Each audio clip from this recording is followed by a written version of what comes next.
on this homestand, winning 5 out of 6, and they have won 7 out of the last 8 here at home. Yep. Tonight, sending James Baldwin to the hill. That's right. And James Baldwin has pitched well in his last 3 starts, Hawk, and he's won his last 2 decisions, beating 2 very good offensive teams the last time out there against the Texas Rangers, and he also beat the Cleveland Indians. So James on a roll right now. Hopefully he'll pitch as well this evening. Great competitor on the mound, though, for the Angels. Timmy Belcher, we saw him in a White Sox uniform. His ERA is very high, but he is capable of pitching a good game anytime out there. All right, sit back, relax, and strap it down. Third of this 4-game set, and we'll be back with the rest of the starting lineups right after this.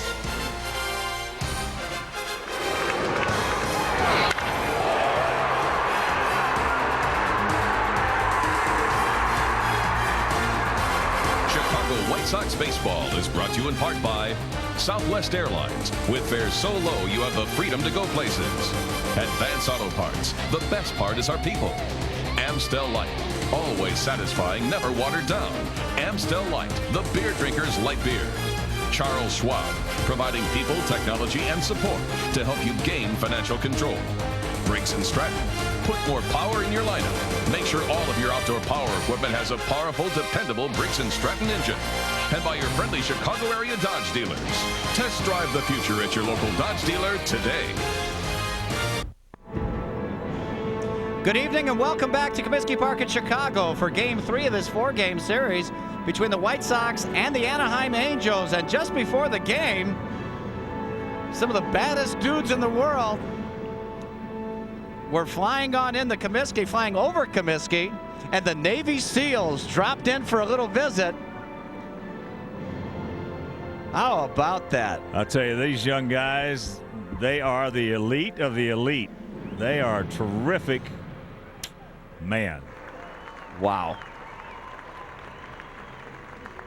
They could do it. There was 11 of them. Toughest guys in the world. Right? I'm not going to mess with them. We've been beat up by guys a lot smaller than them, I'll tell you that. So anyway, the White Sox have won the first 2 games of this series. Frank Thomas was the hitting hero last night. RBI single in the 12th inning. Won the game for the Sox. In Game 1, it was Mike Sorotka with a complete game victory, and Mike was absolutely brilliant throwing the inside fastball, and he had a little bit of a slider working for him that was much more effective than his curveball. But tonight it's James Baldwin on the mound, and James has pitched well in his last 3 outings. He has won his last 2 decisions, as we mentioned, against a couple of very good offensive teams, the Cleveland Indians and the Texas Rangers. And the Sox in the last 8 home games, how about it? 7-1, a batting average of .311. They have scored 45 runs. They have allowed just 31. The earned run average for the staff is 3.48. And in these first 2 games, the bullpen has been brilliant. And Jamie Navarro came through with an outstanding effort, getting some big outs when he needed to. And he kept the game in perspective, as allowing the Sox to come back and win it dramatically in the 12th inning. Paul Konerko had a huge homer leading off the bottom of the 9th inning, tying the score at 3, and that was against their ace reliever, Troy Percival, and that coming on a 97-mile-an-hour high fastball. So he can certainly turn it around when he needs to.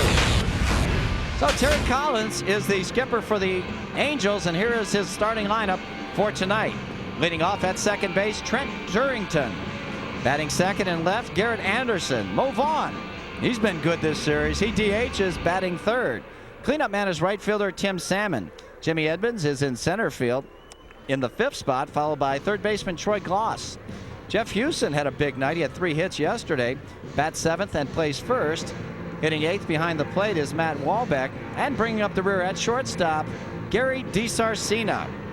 Well, they have missed DiSarcina when he was out with that injury. He really solidifies their infield. So James Baldwin on the mound for the Sox tonight. 24 starts, 6-11 with a 6.04 earned run average. But he has really shown signs of brilliance this year, which makes those numbers very unusual. 159 hits in 137 innings, 62 walks, and 74 strikeouts for JB this year. He is just 1-5 against the Halos in his career with a 5.96 earned run average. White Sox. Here's their Lexus defense. Carlos Lee is the left fielder. Chris Singleton patrols center with Maglio Ordonez a fixture in right.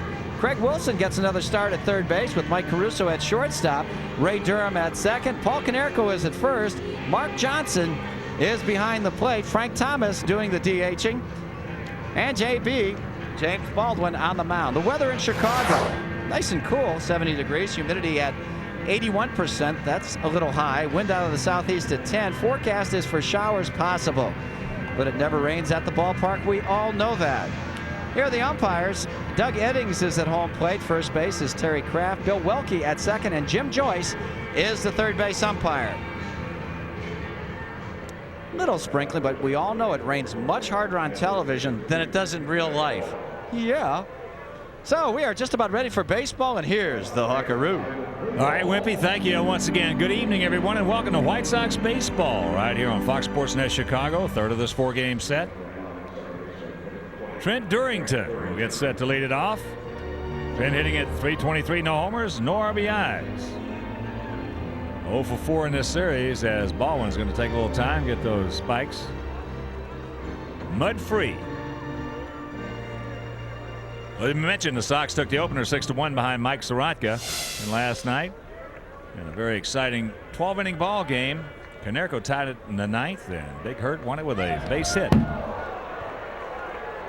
in the 12th. First pitch a little high. There's Big Frank. Outfield around to the right. Durrington, just 23 years old, out of Sydney, Australia. As that pitch way outside. So one very high, one very low, and the count 2-0.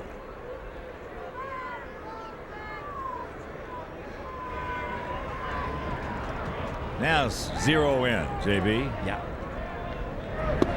There's one.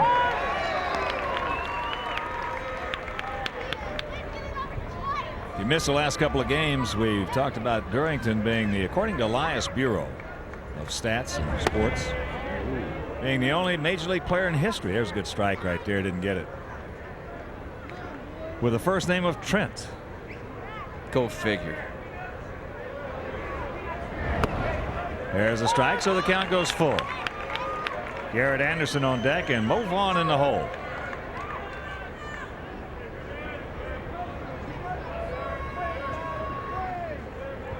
Angels come in with that record of 48-7. That's into left field. That's a can of corn for Carlos. And that's out number one.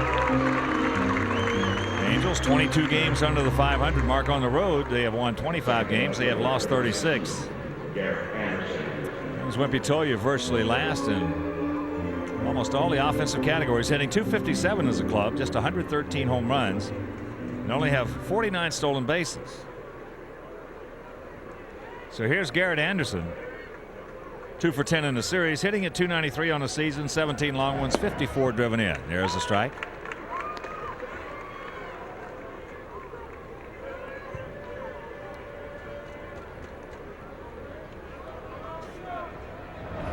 Breaking ball, good one.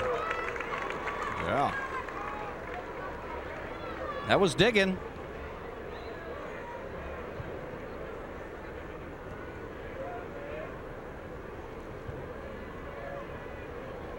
No balls, 2 strikes, 1 out here in the top of the first if you're just dialing in. As he's gone, another curveball. He'll grab some bench. And that is out number 2. Not one of his better swings, right? No. Boy, he's sitting up away. Wanted to backdoor it, but this served a purpose down and in. Well, he was completely fooled by that. 82 miles an hour. Downstairs. Garrett Anderson joining with Doug Eddings, the home plate umpire. I don't know why he was. He didn't swing. Yeah. Mo was talking to Eddings, saying, hey, he's up as there's ball 1. Mo at .268, 20 homers, 70 knocked in. He's had a good first 2 games, 3 for 7 with 2 homers, and he's driven in 3.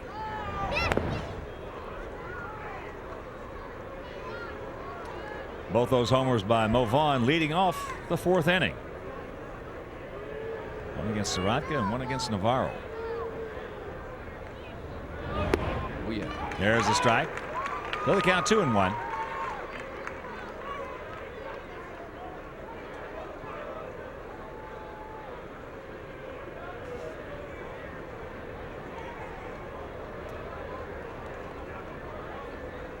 They got the Vaughn shift on. Caruso on the first base side of second as that ball is chopped foul. And if you miss those home runs, as we mentioned, both of them coming leading off the 4th inning in the opener Monday. There's Soroka, high straight change. He didn't miss it.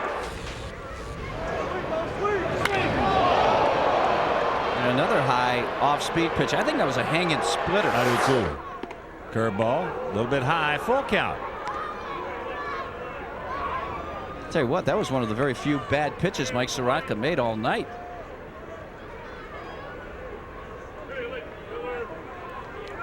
Here's the payoff. Oh, yeah, he's gone. He'll grab some bench. 1-2-3 inning for Baldwin, and after a half inning of play. The Angels nothing, and the good guys coming to bat. Fox Sports Net, Chicago, home of the White Sox. No score, bottom of the 1st inning. James Baldwin struck out 2 of the 3 hitters he faced. Here's the Sox lineup for tonight. Top third of Ray Durham at second base. Mike Caruso plays shortstop with Frank Thomas doing the DHing. Middle third features Maglio Ordonez in right field. Paul Konerko at first with Chris Singleton in center. Bottom third of Carlos Lee in left. At third base, Craig Wilson. And behind the plate, Mark Johnson. On the mound for the Angels, 37-year-old right-hander Timmy Belcher from Mount Gilead, Ohio, 6'3", 225-pounder. Timmy in 18 starts, 5-7, a 6.91 earned run average, 124 hits in 99 innings, 35 walks, 39 strikeouts. He is a great competitor. Here's the Lexus Angel defense. The Angels in the outfield are Angels, Edmonds, Anderson, Edmonds, and Salmon. The infielders, Klaus, DiSarcina, Durrington, and Houston. Battery of Walbeck and Belcher. So, before we show you our picks to click, you at home select yours as Ray Durham will lead it off. Durham hitting at .299, 13 homers, 53 driven in, 3 for 8 in this series with a ribby. Corners in close. Klaus several steps in on the grass. Outfield just about straight up. Edmonds short and center. First pitch down low. And here at Comiskey Park, 347 down the lines, 375 in the gaps, and 400 straight away center field.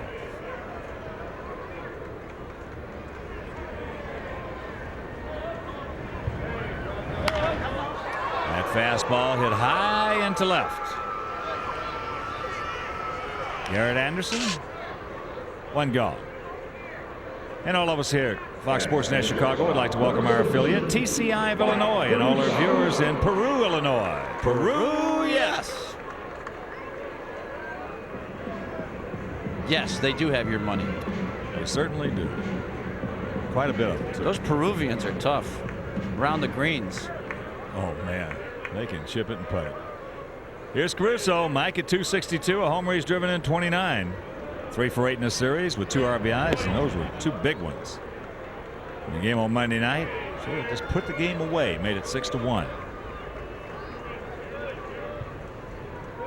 Mike has faced Belcher 12 times. He has 4 hits. Not the same alignment for the Halos against Caruso as they employed against Durham. 2-0. So Belcher in his career has won 141 times, lost 135.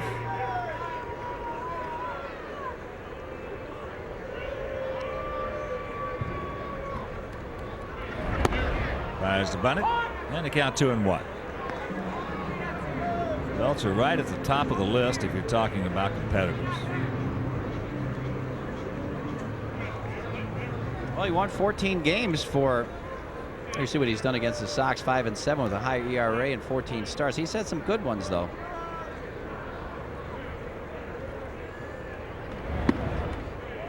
That evens the count at 2. Well, and I think the reason that he was so highly sought after in the offseason was that competitive spirit that he brings to a ball club, Hawk, and winning 14 games for Kansas City last year. The 2-2. Slapped foul down by the tarp area.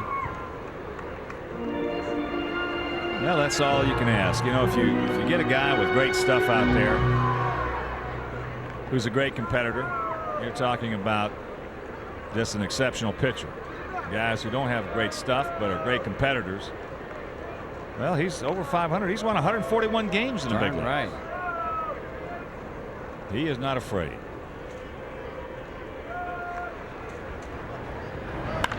There's a shot going foul. Belcher, take that ball anytime you want to give it to him. Oh, yeah. He'll go out there, and even when he doesn't have his good stuff, you know you're going to get a max effort. That is very meaningful to a pitching staff. And as you mentioned, Wimpy, to a ball club. He's a great example to the younger pitchers on the staff, too. He can't hurt you. I thought it was a great pickup for the Angels. Well, this whole year has just been a disaster. Yeah, He's been on the DL, too. Yeah, it has. Look at this. Look at this. With 2 strikes, thank you very much. He just had everybody standing still right there, including Belcher and Glaus. Froze them. They were absolutely shocked. I don't know if they would have gotten over there anyway, but it just did freeze them momentarily. He says, what's this guy doing? Oh, boy, he's just squaring around almost like a sacrifice. And look at Mikey stops, too. Nobody knows where this ball is. So good speed aboard. And here's Big Frank. Frank at 316, 15 homers, 74 driven in. Belcher does take some time unloading the home plate.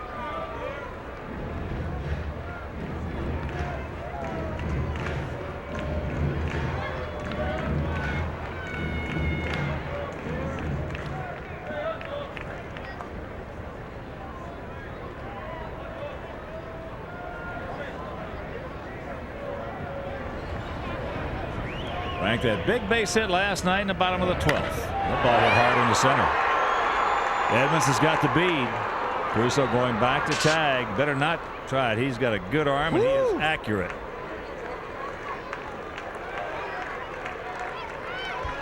So 2 out. Let's check out our picks to click tonight. Jim Angio went with Ray Durham. Wimpy's going with Konerko.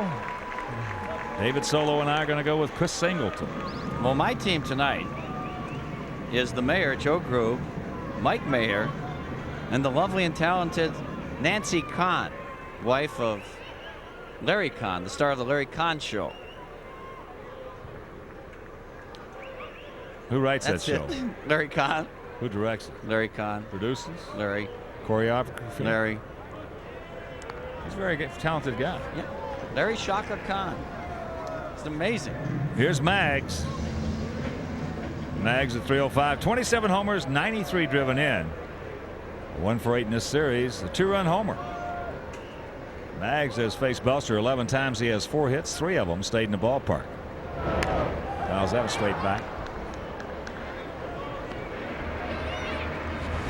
Poof, if you missed that home run last night. High knuckleball. You can put it on the board.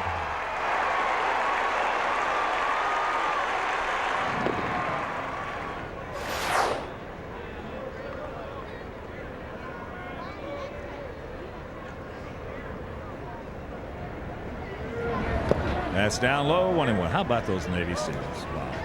They just. I just get thrilled every time. This is about the 4th or 5th time I've seen them come into a stadium over the years. And what a terrific group of young men. Yeah. It's nice to know that they're on our side, isn't it? I don't believe it. They can get the job that has to get done.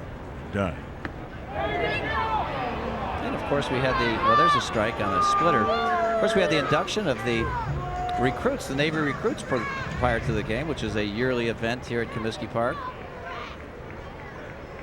Yep. And the re-upping of a couple of guys. There they are. 2 out. Take off, Mikey. He does not go. There's a 3-hopper to the shortstop, DeSarcina, over to Durrington, and that'll retire the side. Nothing across. There was a hit. There's 1 left. After 1, no score. No score. Top of the 2nd inning. A young Jim Angio, isn't it? Look at that face. James Baldwin with a 1-2-3 first. Couple of strikeouts. He punched out Anderson and Mo Vaughn. Here's Tim Salmon. Salmon, Edmonds, and Glaus.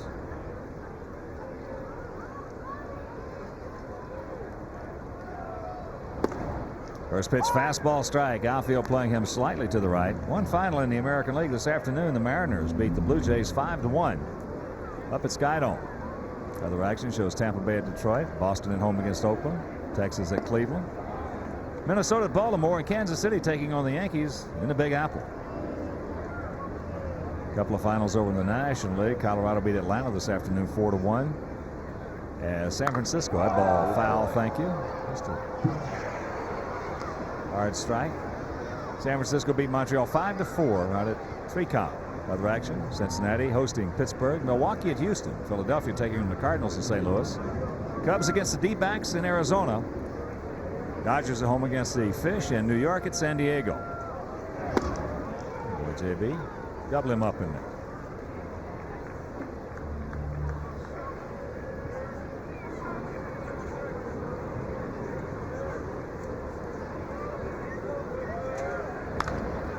Flips that one foul out of play, and all of us here with the White Sox want to send out a big happy birthday to Michelle DeVoy, 21 years old today. That's wonderful. Dad Bob, ticket office here, celebrating a sweet 246. So happy birthday, Michelle. And Michelle can now vote. Boy, I'm proud of you. You pulled yourself out of that hole in a heartbeat. Thank you very much.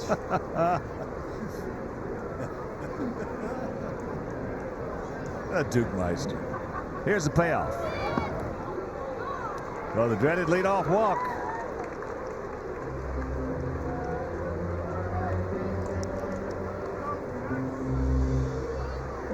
And here's Jimmy Edmonds. There are the numbers on Jimmy. Had shoulder surgery, set out most of the season just getting back into action. 2 for 8 in the series and lifetime against Baldwin. 4 for 15 with a homer.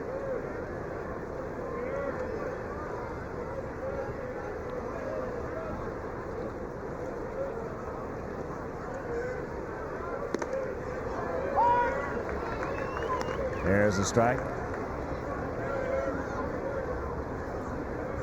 Cloudy evening here in Chicago, but beautifully. Rain holds off for baseball. Konerko playing behind Salmon at first as that pitch just off the plate. It's a good strike. Yep.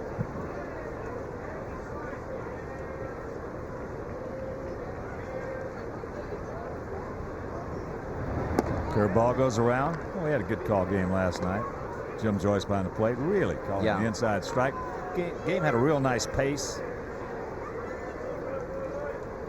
tempo, the whole 9 yards. Jim Joyce has done some great games. There goes the runner. Pitch foul down at the plate.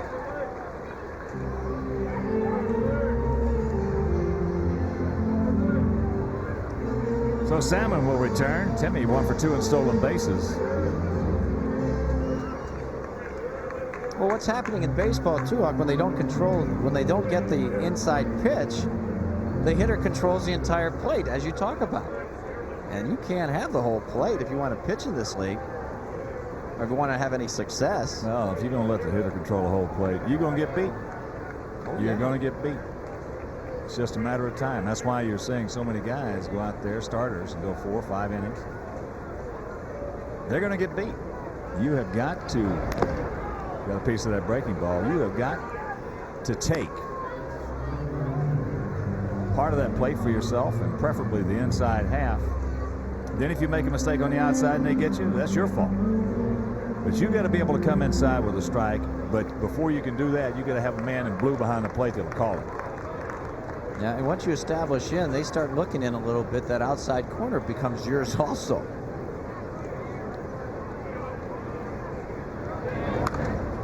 Another foul ball on the heater. So the count hangs at 2-2. On this day and age, everybody's diving across the plate. They're stepping into the plate. So they're susceptible to that inside pitch also. But if they don't have to swing at it, you know, they get to control the part that they want, which is outside.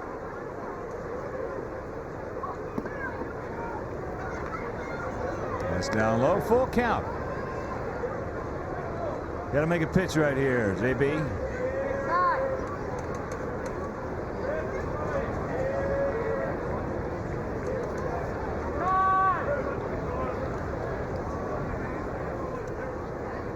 Runner goes. That's trouble. Get foul. Get foul. That's fair. Down in the corner. Salmon's going to come around and score, so the dreaded leadoff walk crosses home plate, and it's 1-0 Halo.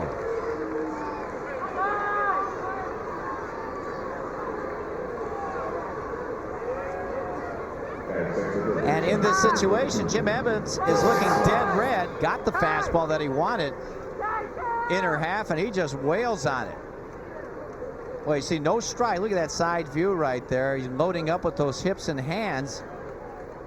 And oh boy, just inside. That thing didn't hook enough. Well, here's Troy Glaus. 23-year-old third sacker, 6'5", 225 pounds, hitting at .245, 20 homers, 53 driven in. Troy 0 for 7 in the first 2 games.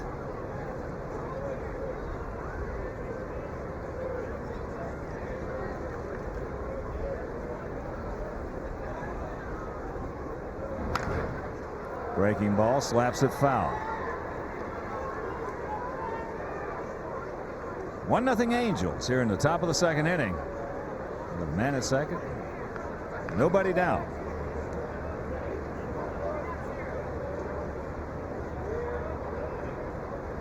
Wow, boy, he's scuffling with runners in scoring position. Well, everybody is on this Angels team. Last in runs scored. 2-1. JB throwing a lot of pitches in the first 2 innings. As we mentioned, if you're just tuning in, he retired the side in order, but he had a couple of strikeouts. Went full to Salmon, walked him, went full to Edmonds, the double. And the count 3-1 to Glaus.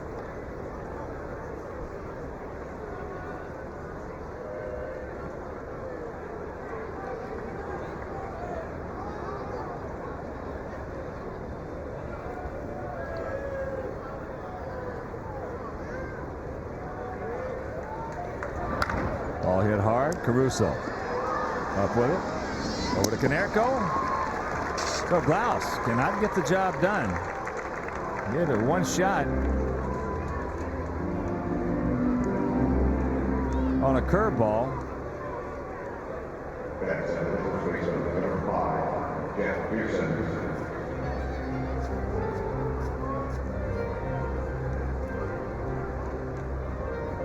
Glaus kept looking out at Edmonds.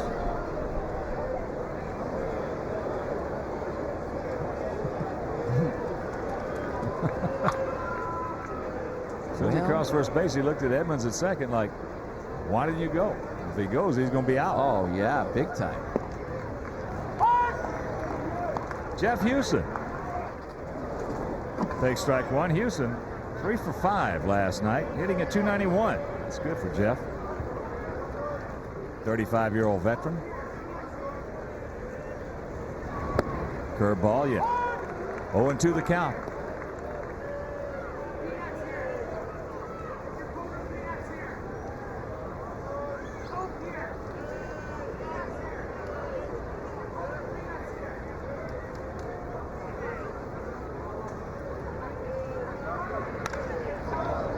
There you go. Mike's now got to play at third. There's a bad base running play right there by Edmonds. Rail just turning on, chasing down, 2 gone. Edmonds got caught right in between. Looked like he was going to go back to second. All of a sudden took off for third. So the Sox catch a break right there. Yeah, he had nothing going towards third base right here. Ball not hit hard. And if you can't get past the ball, there's no chance for you to make it to third. So Ray's got to close that gap right there to make sure that Houston doesn't get the second, and he does it very successfully. So here's the catcher, Matt Wahlbeck. Had a .241, 3 homers, 16 driven in. 2 for 8 lifetime against Baldwin with a homer. There's a play right there you don't expect to see Jim Evans make. No.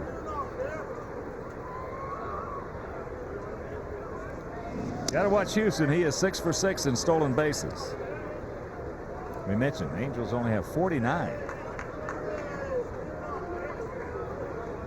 Yeah, then 15 of those were Randy Velarde's before he left.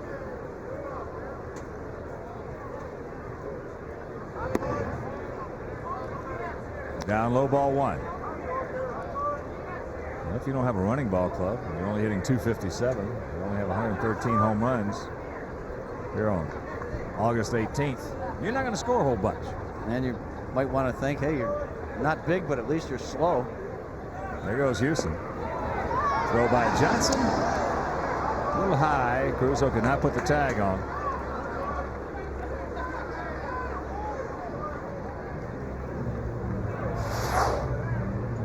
He's 7 for 7. Jeff Houston. He's been a good utility guy, but I'll tell you what, if he can hit 250, run a little bit, play a different assortment of positions, he can certainly help a ball club. Yeah, when he first took off, I thought Mark was going to get him. And it's going to pay off as Wahlbeck singles. That's going to score Houston. And it's 2-0.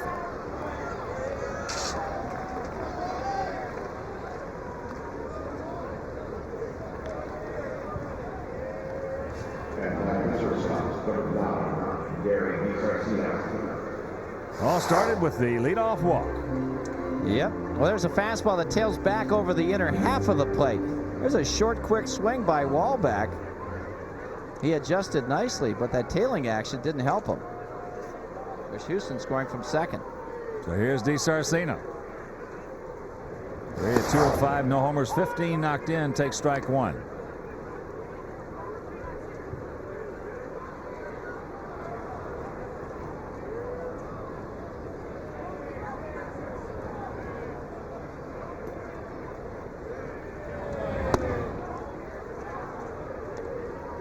Count evens at 1.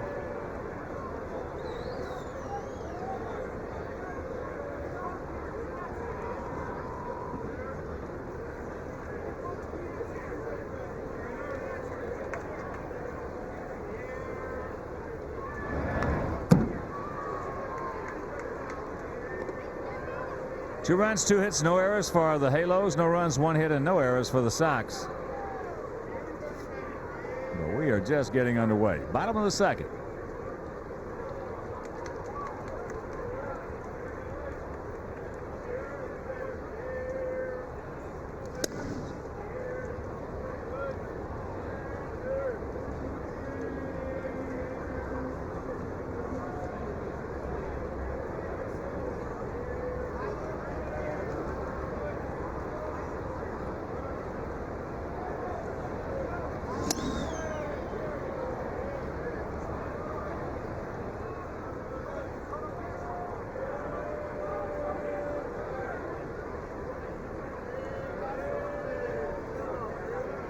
James has already thrown 43 pitches.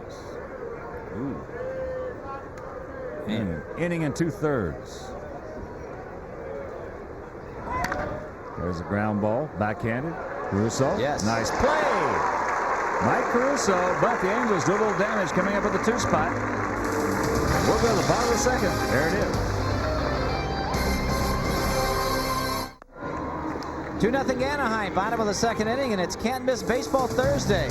Tomorrow, a couple of baseball's best collide. Juan Gonzalez takes the Rangers on the road to battle Manny Ramirez and the Tribe. Baseball Thursday tomorrow at 6 on Fox Sports Net Chicago.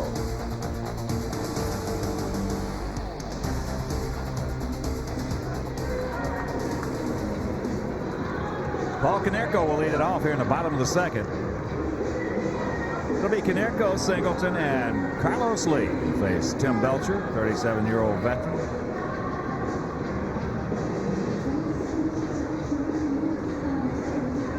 Two runs, 2 hits for the Halos. No runs, 1 hit for the Sox.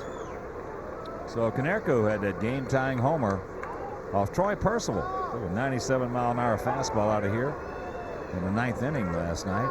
I mean, he just hit a shot, a bullet right over that center field fence. 18 homers, 52 driven in. Off-speed pitch. Pretty good pitch. Outfield slightly to the right.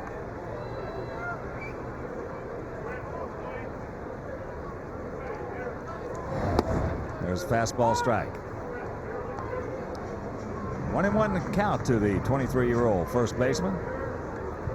Boy, there's been a firestorm of controversy around Oh, my. Big Frank and first base, DHing, Jerry Manuel, and the whole 9 yards. So they're talking about. That's into right field. Salmon, one gone.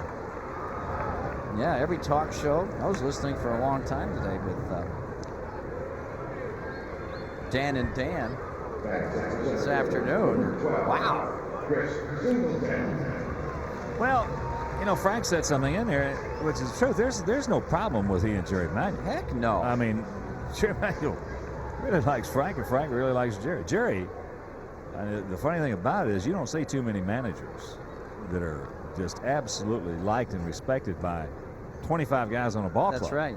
That's Well, right. this happens to be a situation, and as a rule, is he just Singleton gets fisted. D. Sarcina is there. 2 gone. But there's no problem there. It's just a problem that Frank feels like that this ball club is better off. Now, if he's going to be the DH, he has to get, and everybody's talking about the difference in what he hits when he plays versus the difference what he hits when he sits on the bench and is just strictly the DH. Right. But if he's going to be the DH in the future of this ball club and get back to where he has been in the past, he's got to get over that hump. Yes. He's got to get over that hump. He's got to get a new routine. He's got to get a new thought process, and he has got to fall into the pattern to whereas it becomes very natural to him. And I think he's trying to get there, and all the controversy and everything, they don't want to let him get there. That's right. Nobody wants to let him get there. And Carlos it's gets strange. fisted. Really, because the team is, let's face it, the team's better with Konerko at first There's base. no He question. does a better job. He makes the good throws. You know, not that saying that Frank couldn't do a credible job, but we're just a better team with Konerko out there. Well, you And, know, I heard Wimpy today, the point about how many games does a first baseman, you know, lose for you playing at first base if he's not very good. You know, like Frank, his defense has not been very good, as opposed to a guy, you know, like Mark Grace, who can save a lot of ball games for you. Well, with our ball club, every position on this ball club defensively is important because we have a young pitching staff. So first base is really a critical position. Absolutely. And if you've got a first baseman over there who can turn a 3-6-3 double play for you and make some outstanding plays, then this club is going to be much better off defensively. Now, at that point, your pitching staff becomes better. Konerko's saved a lot of errors over there with some beautiful scoops this year.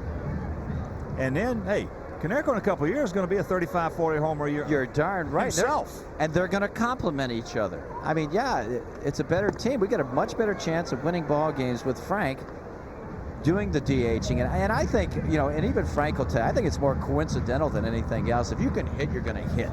You know, if you're in a funk, I don't subscribe to that theory that when he's out on the field, he's got a better chance to hit better. Well, I disagree to a point. I think, again, you know, when you've been in the big leagues as long as Frank has been here, and to put the numbers up as Carlos Lee goes down, and we'll continue that when we get back. Meanwhile, we'll go to the third, trailing by 2.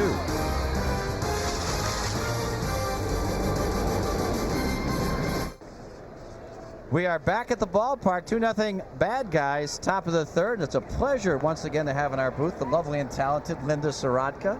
Linda, welcome. Thank you How very you much. doing? Fine. Great.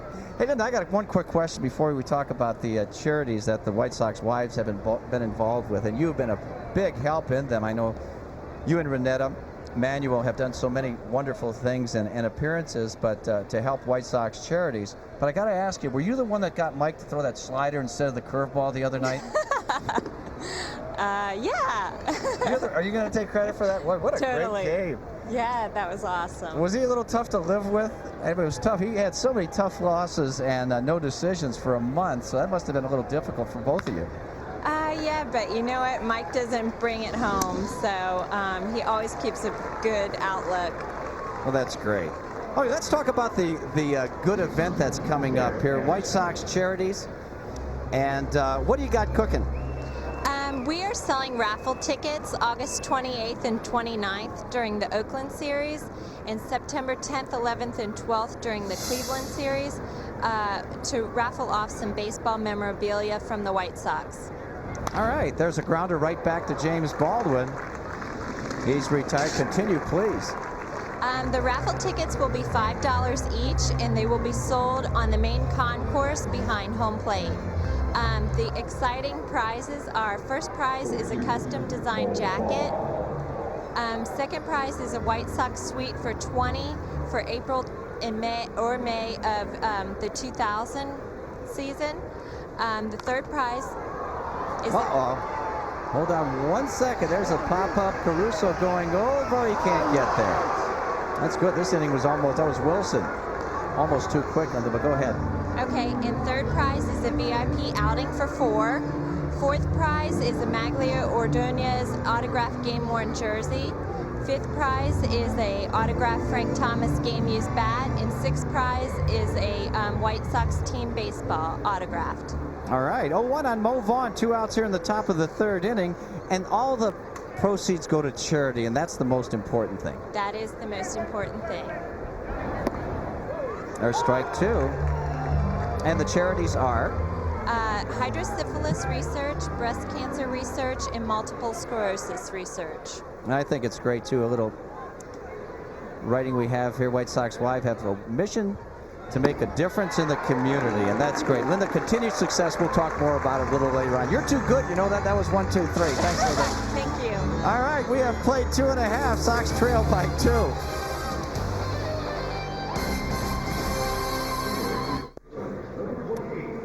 2-0 bad guys here in the bottom of the third inning. Greg Wilson will lead it off. It'll be Wilson, Johnson, and back to the top of the order, and Ray Durham. Wilson at 253 homers, 15 driven in. First pitch fastball popped up. Durrington going back, called off by Edmonds. 1 pitch, 1 out. And right now let's check out our Southwest Airlines Trivia Trove question tonight. Name the 2 Angel pitchers who have won a team record 22 games in a season. Dean Chance. Dean Chance. No, he's not. Dean Chance isn't one of them. It wasn't Bo Belinsky. No. Clyde Wright, did he win 22? Yeah, I think he did win. I know he won 20. He won 22. Let's go with Clyde Wright and. Here's strike 1 to Mark Johnson. I don't think Nolan Ryan ever did. Let's go with Nolan Ryan and Clyde Wright. No, you go with who you want to go, and I'll go with who I want to go with. All right, jeez. Let's go with Nolan Ryan and Clyde Wright. Good call. You know, with Wimpy, we were talking before Linda came up about, you know, Big Frank. What happens is, one reason I disagree with you a little bit as far as if you can hit, you can hit. It's how you get is Mark can't get that in the count 1 and 2. He's had his routine. He's had his, you know, every day knew what he was going to do for all these years. Now all of a sudden, you sit over there, and you're DHing, you're not in the field, you got a lot of time to think about things. You got a lot of film you can go in there and look, which they do, which he does. Yeah. You go in there and you check things out. You take extra swings in the cage. So it's entirely different than what he has been doing his whole career. Now, in my opinion, until he gets used to that, which he will, with time, and accustomed to that, then we won't see the numbers that Frank has put up in the past. But when he gets used to that, all of a sudden that becomes his routine. At that point, everything will iron itself out. Yeah. Well, you know, I just was raised in a different school. You know, if my name was in the lineup, I was happy to be there, regardless of what it was doing. Yep. You know, and I can understand Frank's position never from put a the higher numbers rank. up that Frank put up. And I Never? The 2 of us combined. We never put numbers up combined in a season. Pretty darn good. But, you know, when you put those Hall of Fame numbers like he did the first 7 years in the league, nobody, including Babe Ruth and Ted Williams, ever did what he did the first 7 years in the league. Right. That has hit 300, that has hit 20 more home runs, that is driving 100 runs, that has scored 100 runs and walk 100 times, in the same season. He did it 7 consecutive years. Nobody has ever done that. Well, Frank doesn't hold that view, though. I was speaking with him, quite a bit yesterday about the matter. He doesn't think it means that much that he's DHing or at first base. He just feels like he's a better asset to the team as a DH because he's not as good over at first base as the other guys. Well, and a lot of people misconstruing this as him being just completely selfish, I think it's just the opposite. Exactly, I do too. It's just the opposite of him being selfish. That's in the left field. Garrett Anderson. Now, you'd have to talk with Jerry, which he's been talking with a lot of people on why it seems like he desperately wants Frank to be in there defensively. I mean, if Jerry thinks that that's the only way that he can get back to those MVP offensive numbers, then that's Jerry's opinion. My opinion, I disagree with Jerry. I don't know if that's Jerry's reasoning. I think it might be Jerry having Frank's presence on the field, meaning having a more meaningful bearing on the team. Because his presence at the plate is where he's going to have a. Oh, man, there's a Doc Edwards shot right there. Jeez. Belcher will take it. So 1-2-3 inning, and we'll go to the fourth. It is still 2-0 Angels.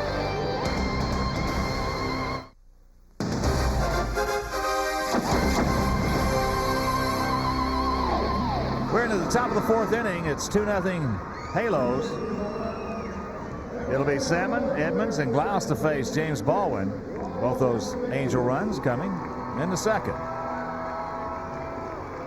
Salmon walked to lead it off, and here he comes again.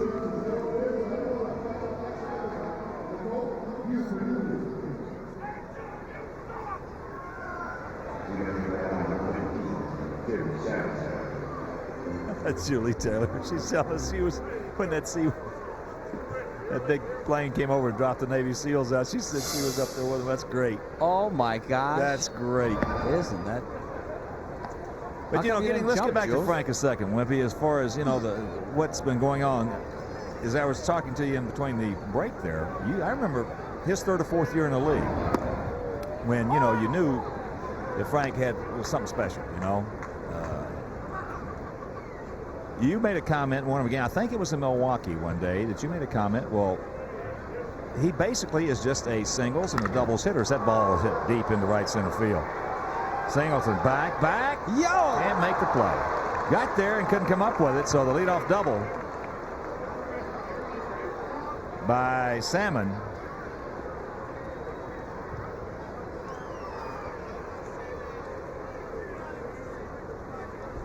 I thought if this one stayed in the ballpark, Singleton was going to be able to run it down, and he got there. May have got that glove out there a little bit early. Slowed himself down. Right there. Well, tough play. So here's Jim Edmonds.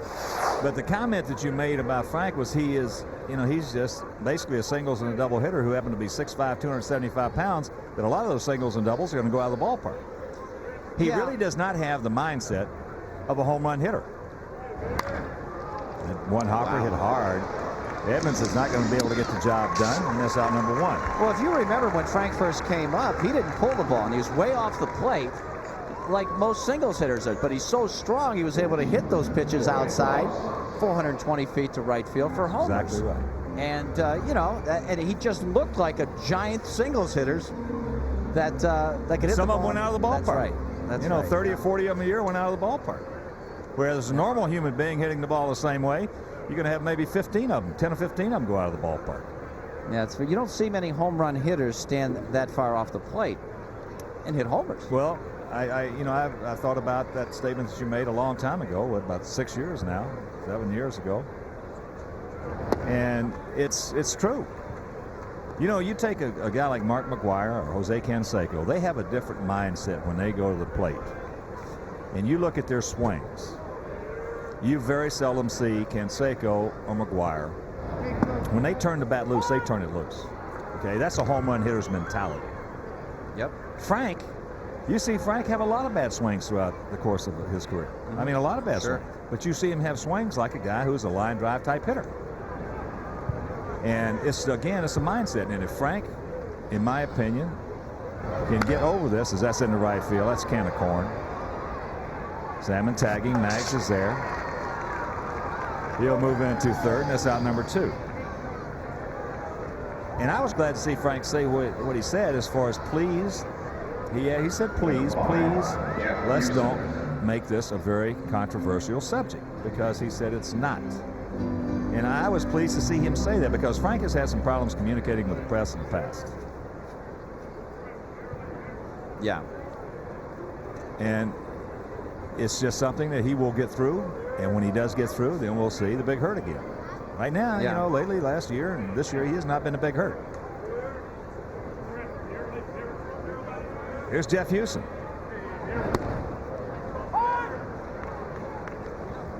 Hit into a 6-5-4 fielder's choice, and then he stole second and scored. In the count 0-1.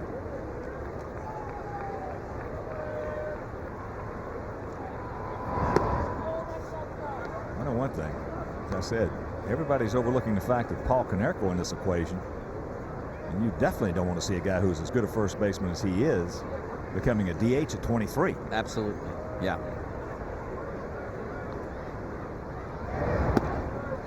There's a strike, because as we mentioned, in 2 to 3 years from now, Konerko, that guy right there you're looking at, is going to be the top home run hitter on this ball club, in my opinion.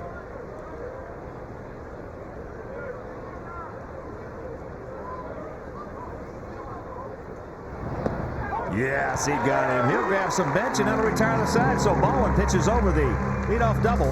We'll go to the bottom of the 4th. It's still 2-0 bad guy. Fox Sports Net, Chicago, home of the White Sox. Hey kids, don't miss your chance to win a big league experience at Comiskey Park for you and your Little League team. It's the Your Kids Can Play contest. Check the Daily Herald on Tuesdays and Thursdays for all the details and how to enter. Win big by helping your community. Couple of future Sox stars. Look at those eyes.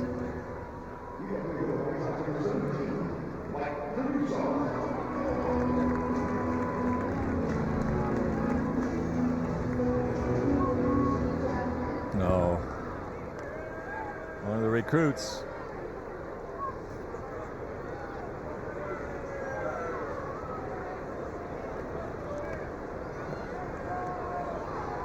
Mike Caruso will lead it off. Mike had a 2-strike bunt single. Takes a strike on the inside corner. Count was 2-2, and he just popped it down, popped it up, and it went down right on the third base area, and nobody knew what was happening. Only hit the Sox have off Belcher. Slaps that one to the shortstop, DiSarcina. Boy, DiSarcina, every ball he catches, he's moving forward. He's got all his momentum going towards the ball. He's a good shortstop. Yes, he is. He can't make plays like a Jeter or a Vizquel, but he makes all the plays he's supposed to make. That's right. That's right. Very steady. So here's Big Frank, topic of our conversation for the last inning.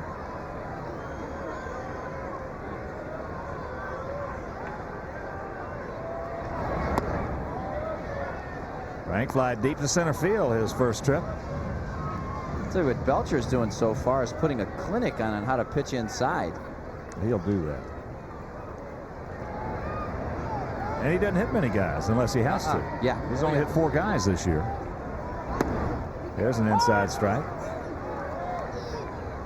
And a count 1-1. Well, he left as the DH. Okay, 293. Playing first base. 346. Well, I think that's very easy to understand, as we've been discussing, because that playing first base is his routine. Now what he's going to have to do is just adjust to the other routine and formulate that and build it. And when he does, then you'll see him numbers back just like they were, only as a DH.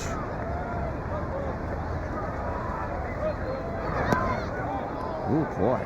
Checks it up, and the count 2-2. That was a nasty splitter right there. We got the home play. The bottom fell out. Yeah, like in the winter, what is he going to do? Practice? Sitting around and getting up, and taking some swings?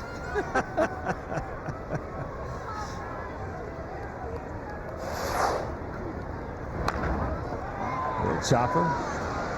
Lee Sarcena, low throw. Nice pick by Houston. 2 gone.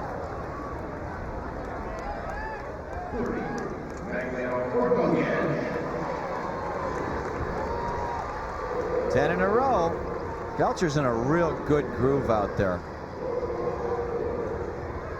Well, we've seen a lot of Tim Belcher in the past. We've seen him in the Sox uniform. We've seen him against us. And Timmy, you know, he'll go along real good. But you're going to get, if you've got patience up there, you're going to get a good pitch to you. Yes. And it's going to be a fastball. Yeah, the one thing you always made that comment, he's not afraid of the bat. No, he's not afraid of anything up there. Maggs pops it up. Ball had some good movement away from him. Houston. So 11 in a row retired by Belcher. We're into the 5th, trailing by 2.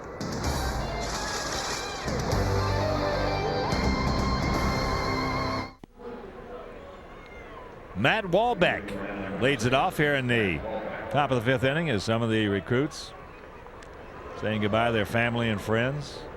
I think they're going to board a bus and go up to the Great Lakes Naval Station. Yeah. 2-0 Angels. Wahlbeck hits this one into right center field. Singleton a long way to go. A long way to go. Yes, he gets there. Nice job, Chris. I didn't think he was going to get there. No, that was a long run. He was over there towards left center, and he was digging. Made it right at the gap sign. Boy, that ball just hung up there just long enough. See, he's running just like he's running a post pattern. He's got that great closure speed. Yeah. So here's DiSarcina. He didn't do a 6-4 fielder's choice. Caruso made a nice play on it.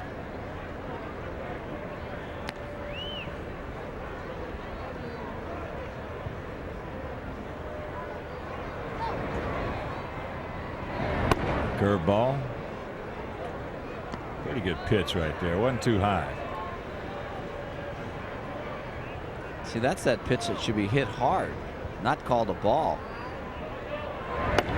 There's a strike.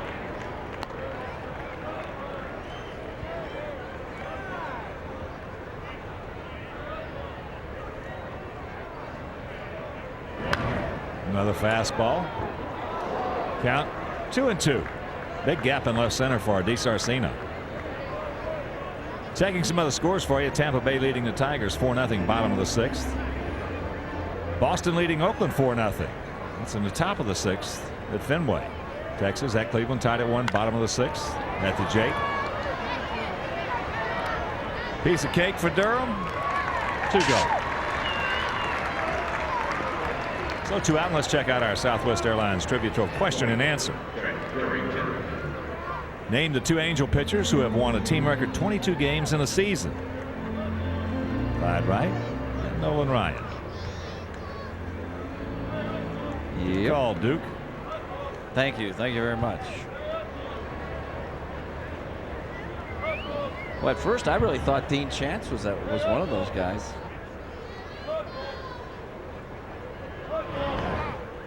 Trent Durrington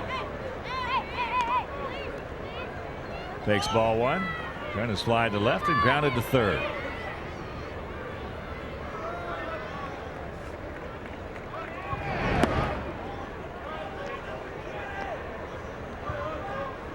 With the big side arming right, 6'7" right-hander they had over here with the Angels. Witt. Mike Witt. God, he was tough to hit at.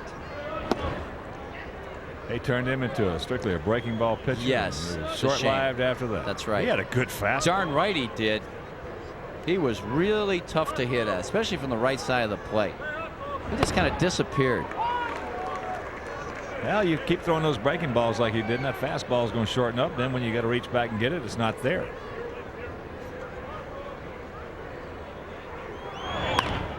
Good pitch right there on the 5th. So the count full to Trent Durrington. Yeah, no, Mike Witt pitched a no-hitter during his time with the Angels.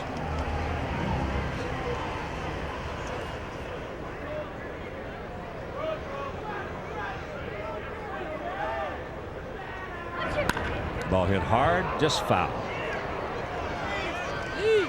Hey, I like this little guy here, Durrington. It's like a battler, that's for Yeah, sure. that's why I like it. He sets up at the plate good. He sets up in a very competitive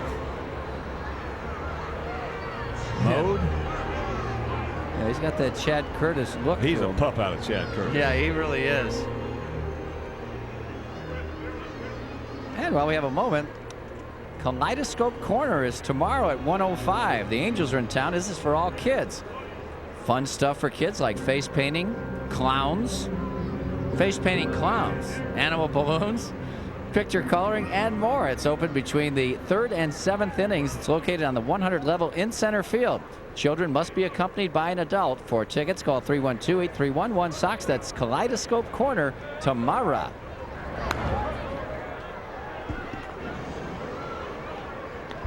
They're getting closer.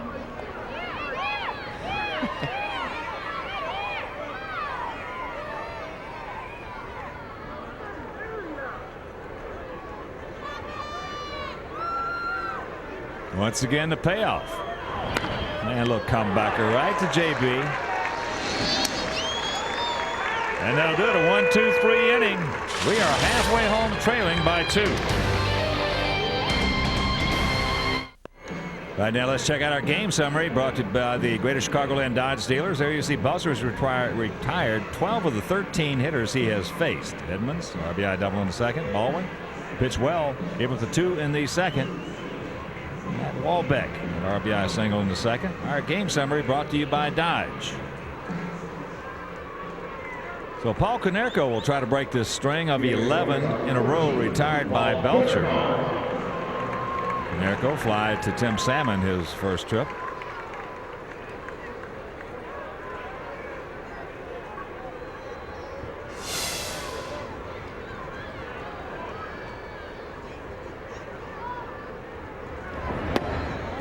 Takes ball 1. Boy, what a bomb he hit out of here last night.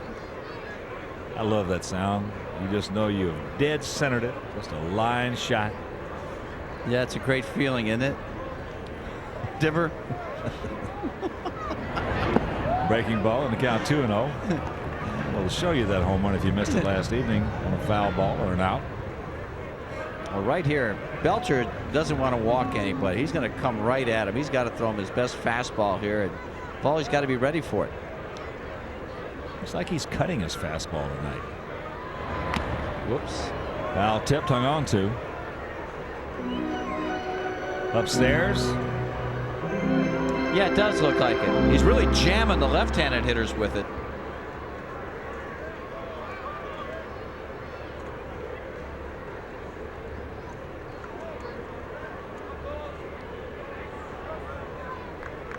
Two-one pitch. 3-1. Now reeling in right here, 14.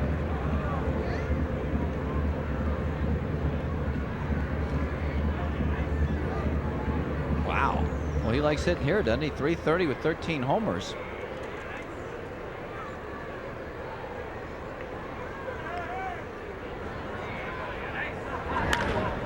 That'll break that string. Well, Konerko starts it off with a single.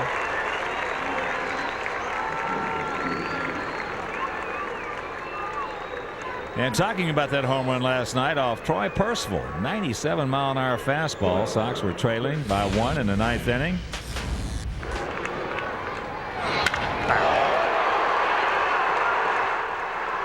Paul's got great body language too. Yeah.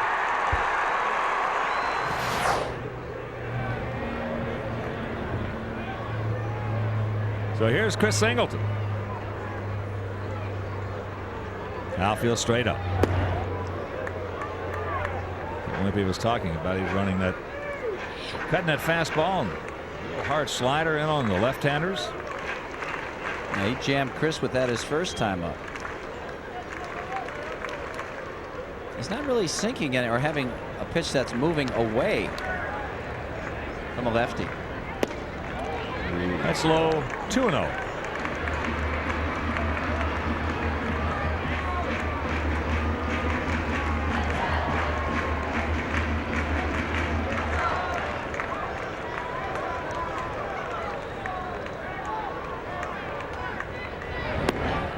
Right on the outside corner.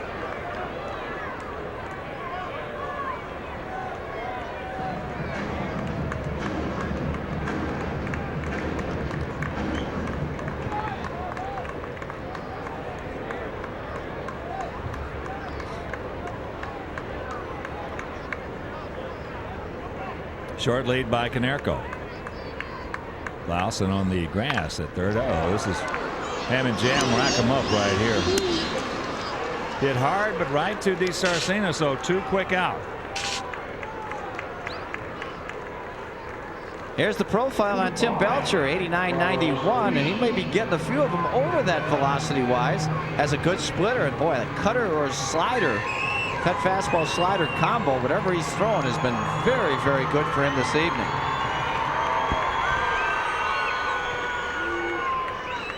Here's Carlos. Belcher made some good pitches on him, struck him out.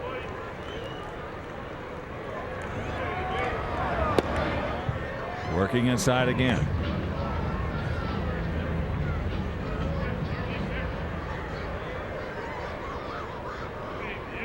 Two runs, 3 hits, no errors for the Halos. No runs, 2 hits, no errors for the Sox.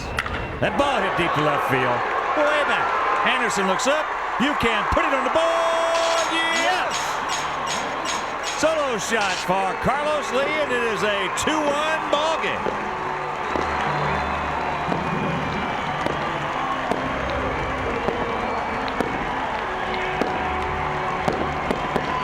No doubt about this one.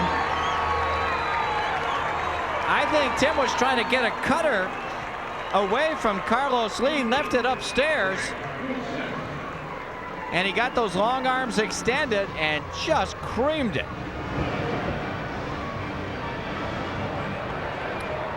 So here's Craig Wilson. Craig fly to Edmonds, his first trip.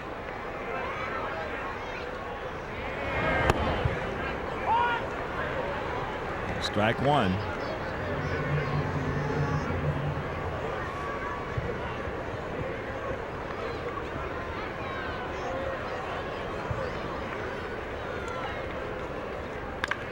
Hard comebacker. Belcher makes the play, and that'll retire the side. But Carlos Lee's 8th homer of the year will go to the 6th. It is 2-1 Anaheim.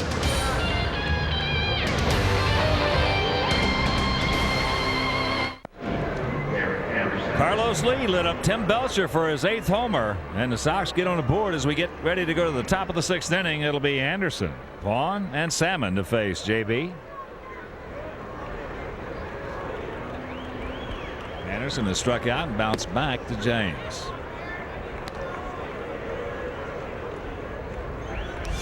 Well, Boston was leading Oakland 4-0. It is now tied at 4. A's hitting in the top of the 6th inning. Texas now leading Cleveland 4-1. Top of the 7th at Jacobs Field. Ball hit hard. There was not a good play by Konerko. That was a little Olay job right there. Anderson on his way to second. Here's the throw, not in time. There's a play that you got to get in front of. Yeah. Rather than take it off to the side and Olay it. They gave Anderson a hit here, as you can see. It was like a matador. Yeah, that's right. Boy, he just pulled it. Paul just, who's been so good at these plays, had his glove up. Well, you got to keep it down. That would have been an easy play for him. Even though the ball was hit hard, you keep that glove down, it's so much easier. That's when you want to. Wish you had a shovel with you and dig a hole. Mags coming on. Makes the catch, gets up, here's the throw. He did not get a good jump on that ball. What a nice recovery by Ordonez. Oh, wait a second, isn't Anderson out? Did he tag on that? Well, they said, I don't know. Wait a second, there's an out. He didn't tag. Well, if he didn't, he's out. I thought he tagged. Oh, okay. I just didn't think he could get there that quickly. I thought he tagged. Well, Mags broke back, now comes on. Whew.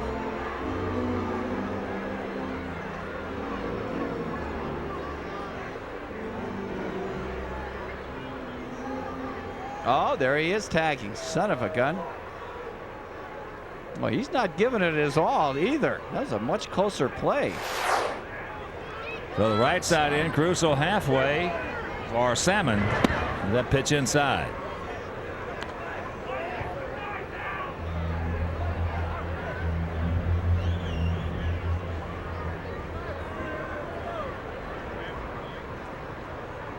Salmon has walked and doubled. As the count moves to 2-0. Well, that was a terrific recovery by Ordonez on that bullet. Yeah, sinker.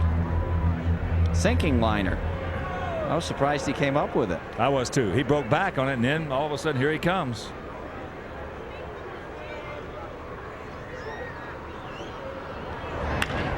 That's into left field. Here comes Carlos. Anderson tagging. He's going to come. Here's a throw. Tailing off. Good throw right there. Gets him.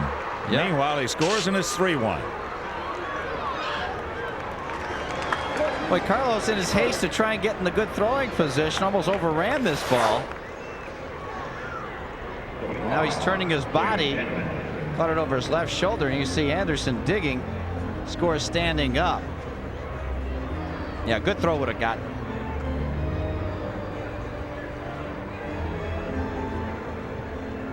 So 2 out, nobody on, and here's Edmonds.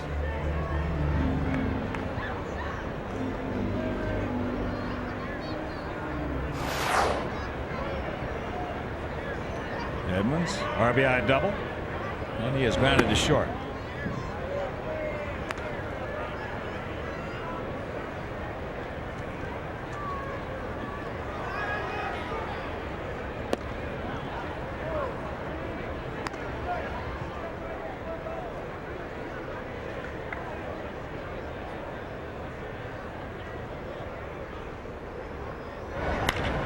The ball hit hard into the gap. They're not going to get this one here. It's off the fence.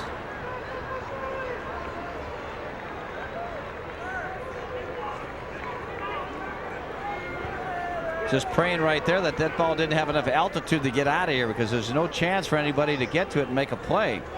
So Edmonds swinging the bat tonight. A couple of doubles and an RBI so far, and he has 2 of the Angels' 5 hits.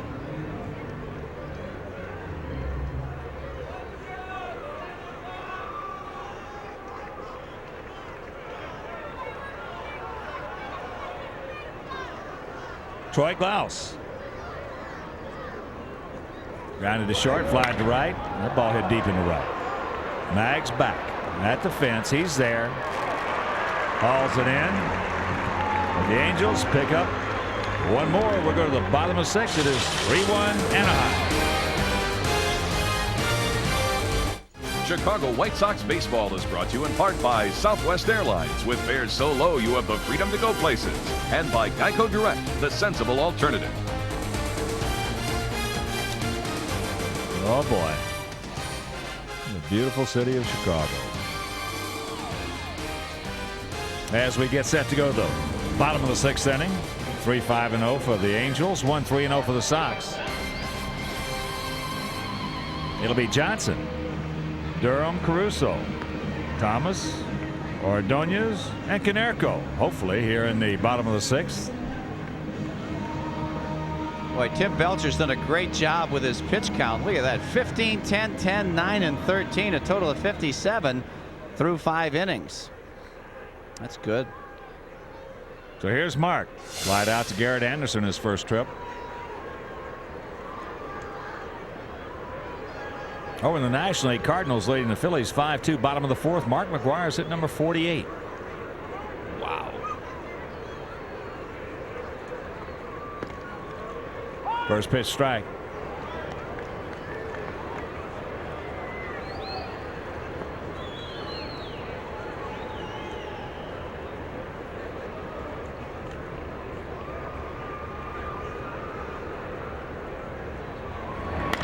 That ball hit into left field. Garrett Anderson can a call.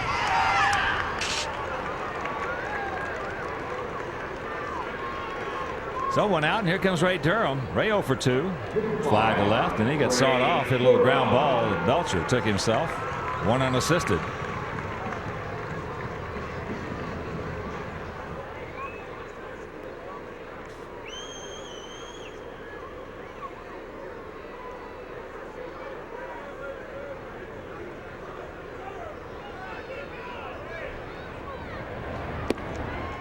First pitch right there.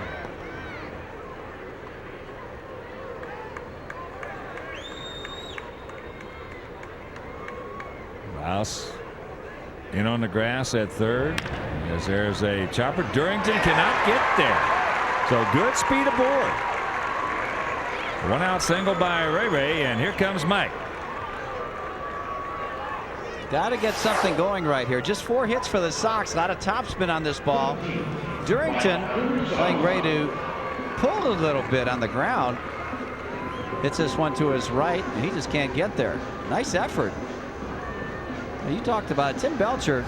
He's got to turn that big body and get it going to home plate. I'd like to see Ray Durham take off right here. You would. Yep. Mike 1 for 2. That bunt single. Just tuning in, that coming with 2 strikes.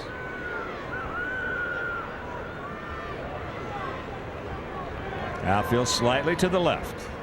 Good lead by Durham. Long set by Belcher. Now the kick.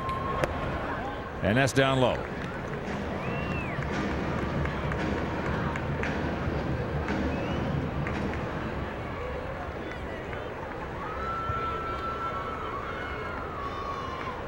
Jim Parquet on the hill tomorrow afternoon in the finale of this 4-game set and this homestand. Angels have not announced their pitcher as of yet. That's into left field, right at Anderson.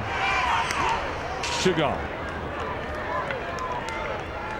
The Majestic Athletic Jersey Shop is located on the upper deck concourse behind home plate at Comiskey Park. It's open during all White Sox home games and for a wide variety of team jerseys, including the latest in White Sox gear. Visit the Majestic Athletic Jersey Shop the next time you're at Comiskey Park.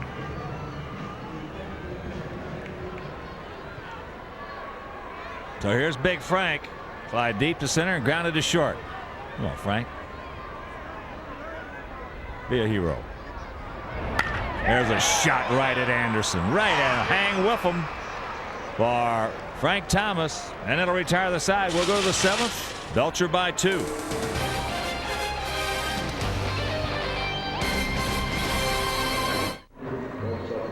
It's time now for our FlashNet fan question. Today's question is from Dawn Rogers, who asks, what position do the Sox need to address the most in order to improve next season? Well, I think the consensus around the city right now would probably be third base. Although, you know, I'd hate to give up on Greg Norton at this point in his career.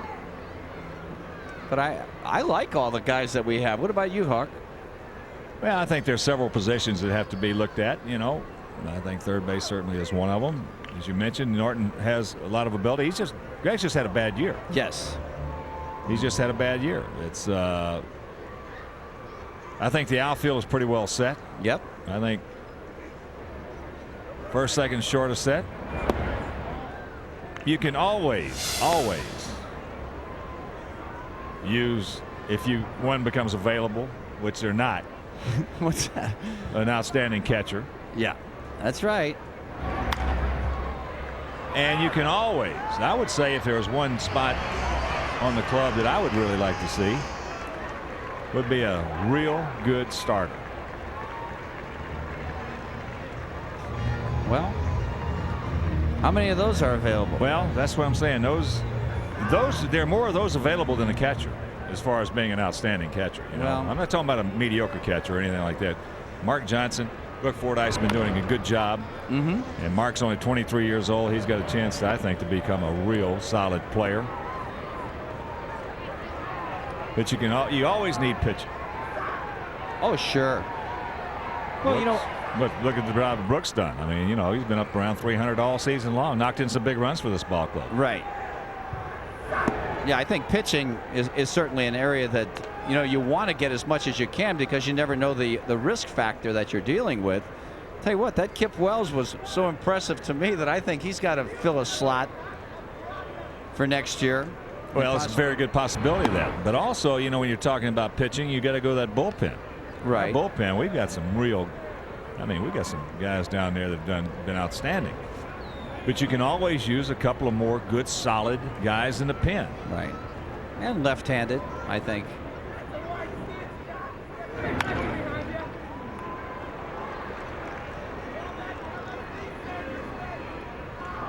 There's Houston. Jeff Houston gets himself a base hit on a breaking ball. So the leadoff single. Boy, Houston, it's his 4th hit in this series. Looks like he knows what he's doing, doesn't he? He certainly does. He's having his best year offensively, no question about it. I think he came in, what did we say yesterday? 230, I believe it was 234. So here's Matt Wahlbeck, RBI single and a flyout. Great play by Chris Singleton in center field, so he could just as easily be 2 for 2. Swings, ground. This should be 4 to 6 to 3. It is beautiful.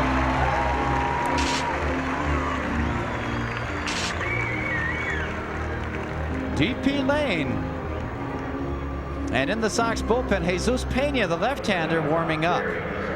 So fans, for your chance to win and contest details, visit www.flash.net and click on the fan question icon. Good question. There's a strike on the outside corner to Gary DiSarcina. Gary 0 for 2. Good play by Caruso, retired him. And he popped up. Oh, got a hanger right there. Flies to right. There's Maggs, makes the catch, and that'll do it. So we go to the 7th inning stretch. 3-1 Halos.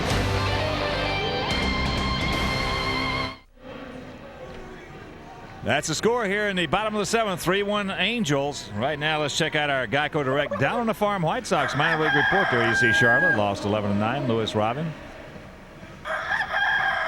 Last 11 ball games hitting at .349. Knocked in 20. Jeff Abbott 2 for 5 with a .298 average in 48 games. Leo Rodriguez 2 for 3, 2 doubles, 2 ribbies at Birmingham.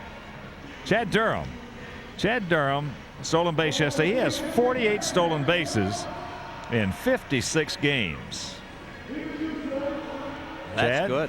hitting at .339. 48 stolen bases in 56 games. All righty. We go to the bottom of the 7th inning. Sox hit the ball well. Last inning, a wicked shot off the bat of Frank Thomas was caught by Garrett Anderson. Caruso also lined out. Ray Durham had a hit. So here's Maggs. He is 0 for 2 in this contest. Fastball strike at the knees. Ordonez hitting at .304 as we speak. 27 homers, 93 driven in on the year.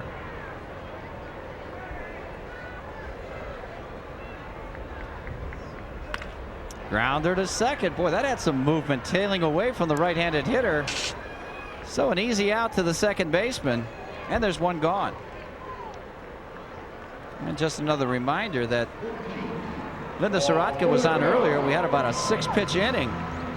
Reminder that the White Sox wives will be selling raffle tickets August 28th and 29th during the Oakland series, and September 10th through the 12th during the Cleveland series. Raffle tickets are $5, and you got a chance to really win some nice prizes. And plus, all the proceeds go to Chicago White Sox charity programs: breast cancer research, hydrocephalus research, and multiple sclerosis research. That's great. White Sox wives do wonderful things in the community. Here's Konerko. Strike on the outside corner. 0-1 to Paul. He's 1 for 2. Singled his last time up.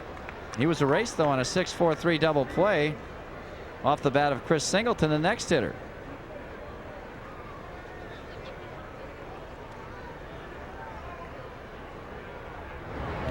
There's a splitter down low.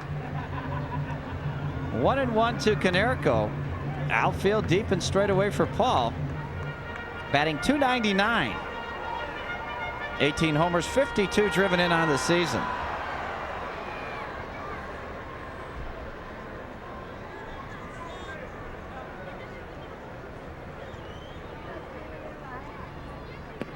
No, that's down low. Another splitter. Well, Belcher, we mentioned at the start, 5-7, a 6.91 ERA. That's not going to impress too many people. A lot of hits per innings pitched, but he's been brilliant tonight. That's the thing about Timmy. He's liable to go out there and run off 5 or 6 in a row. Oh, boy. Way back. It is gone. Home run by Konerko. He ripped it out of here. We've got a 3-2 ball game. Homer number 19, 53rd RBI of the season for Paul.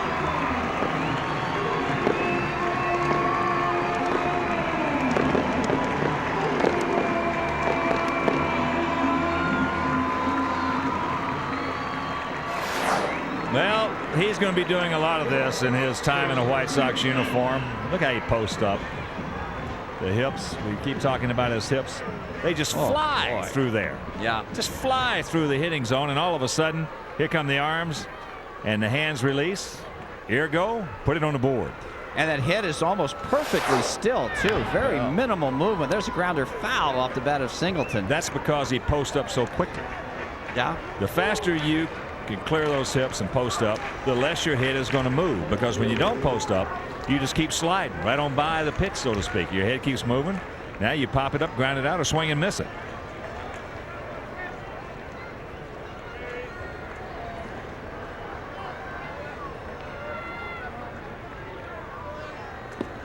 And that pitch misses inside to Singleton. It's 1-1.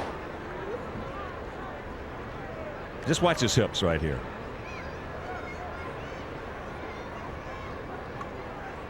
That is beautiful. That is just beautiful.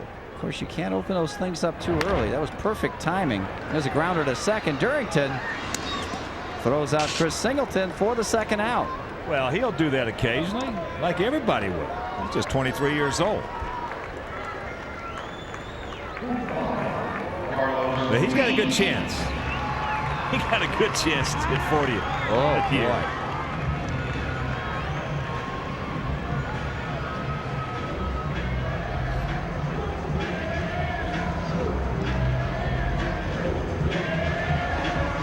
Tell you what, this is a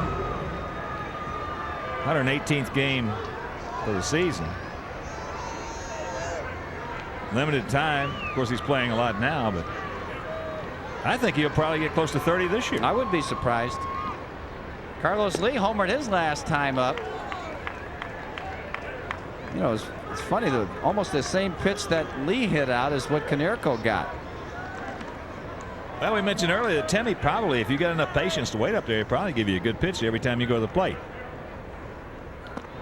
Oh, there's movement right there inside. Corner, 1-1. As most pitchers will, if you got the patience.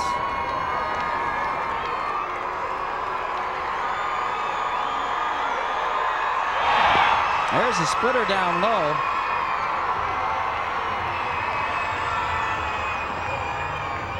If you don't have the patience, like I didn't, you're always hitting pitchers' pitches. Oh, I hear you.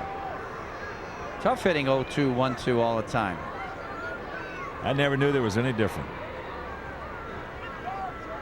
That's what I thought you were supposed to do. 0-2, 1-2.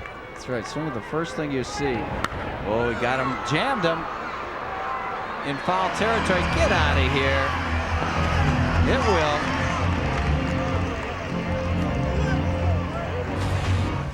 There's what Carlos did in the 5th inning his last time up. Ouch. He got all of that one.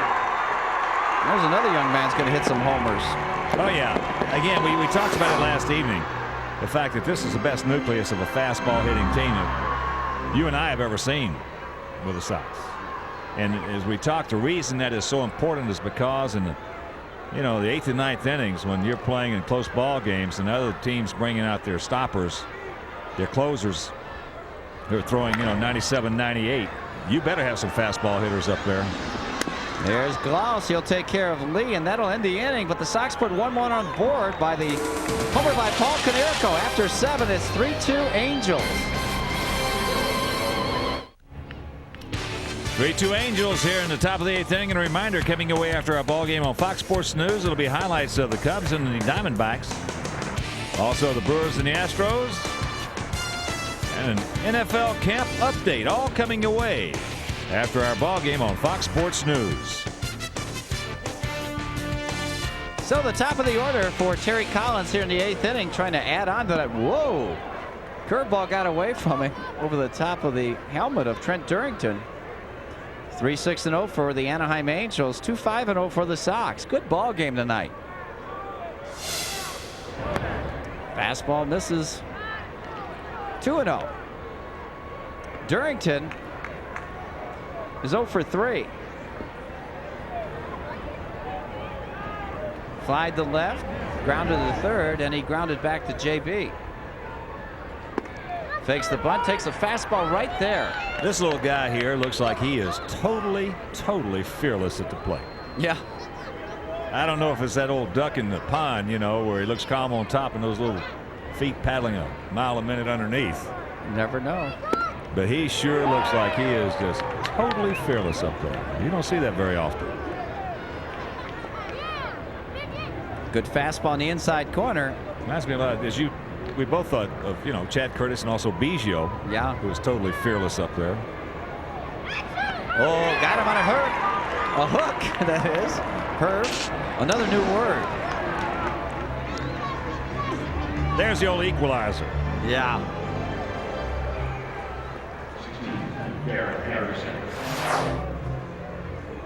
What is this called now, Wimpy? A herv. A herv? Yeah. Or a cook.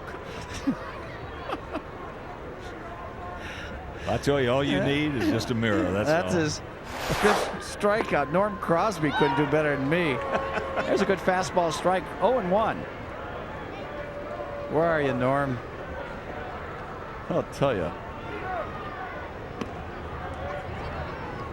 1-1 as that fastball misses outside. Now Anderson doubled and scored in the 6th. Scored on a sacrifice fly by Tim Salmon. So that's a big run in this ball game. Change misses outside. 106 pitches thrown by James Baldwin tonight. We've got one out here in the 8th. Paints on the outside corner. Good fastball. Anderson didn't think so. Nah, he's recalling that first at bat when he struck out on the inside fastball that he thought was way inside. Saying to himself, one of those two is a ball. Jammed him right there to left field. Good pitch. Well, he couldn't get extended right there. A fly ball to left field. And there's 2 gone. We've got activity in the Sox bullpen.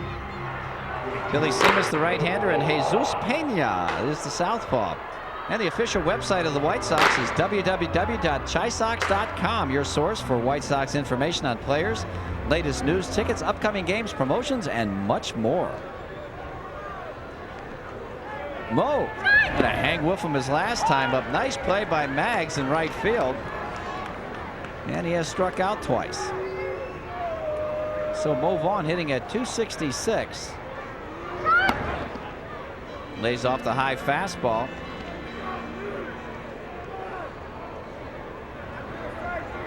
There's a guy working on his stances. I know how you do that, buddy. There's a grounder. Right side Durham. So the Mo shift worked. 1, 2, 3 go the Halos. And after 7.5, 3-2 Anaheim.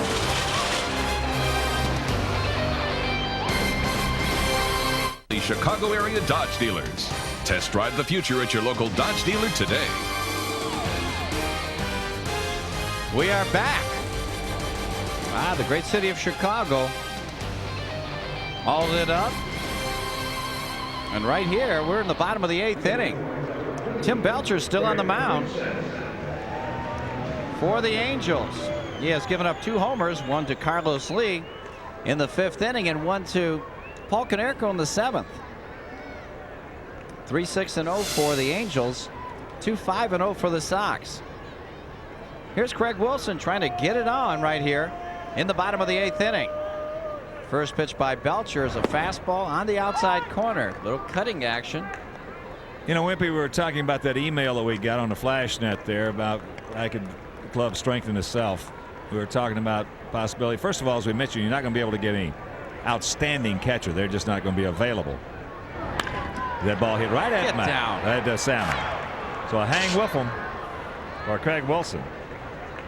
But, you know, the Sox also have another catcher down, Josh Paul.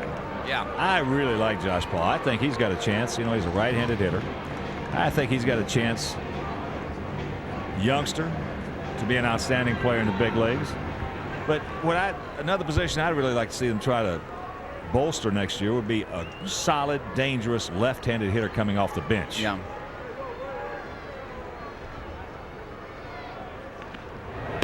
There's a fastball down low to Mark Johnson. Yeah, Jerry Manuel was very complimentary. I remember in spring training his words about Josh Paul. Yeah, left-handed hitter certainly could help late in the ball game. Exactly. We've been caught there a couple times where, if, you know, you needed a left-handed, ball's moped. Look at this. Edmonds, look at him. Look at Edmonds. Got there. Doggone it. Beautiful out there. You knew he was going to catch it, too. There was no doubt in your mind. Right. Wow.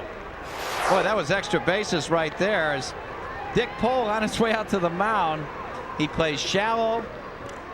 He goes back and cuts across as good as anyone. Look at that. He times his leap perfectly because he's no speed burner out there. I mean, he doesn't have great speed where he can overrun balls. He's got great defensive speed. Yeah. Because of the fact he really prides himself on his defense, and he's into every play. That's the reason he gets a great jump. He gets as good a jump as anybody in center field. Sure he does. Anybody. I don't care who you're talking about out there in Central. He gets as good a jump as anybody. Man. The only way you can get a good jump is by being in the ball game. That's right. Well, you sit around looking up at the stands, figuring out your batting average, adjusting your batting gloves. That doesn't do it. Man. Boy, the Sox have hit some balls hard here, especially in the last few innings. If they're not out of the ballpark, they're not working, though. So here's Ray Durham. He singled his last time up. Ray 1 for 3. Whoa, that cutter got him on the knee. Oh, man. Did that have some wicked movement?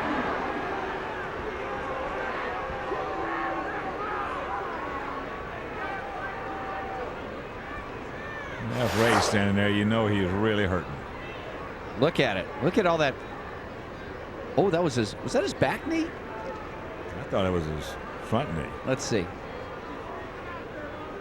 Yeah, front knee. Wow. And Terry Collins is out to the mound.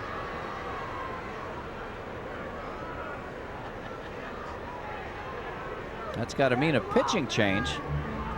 Second trip. Dick Pole was just out there. Looks like Cy McNaughty coming in from the bullpen. It is Mike McNaughty, the former Royal. So a nice effort by Tim Belcher. He did a heck of a job. So there is a break in the action. We'll be right back.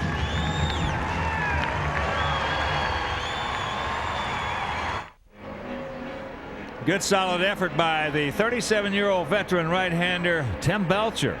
7 2/3 through a couple of solo shots, one to Carlos Lee, one to Paul Konerko.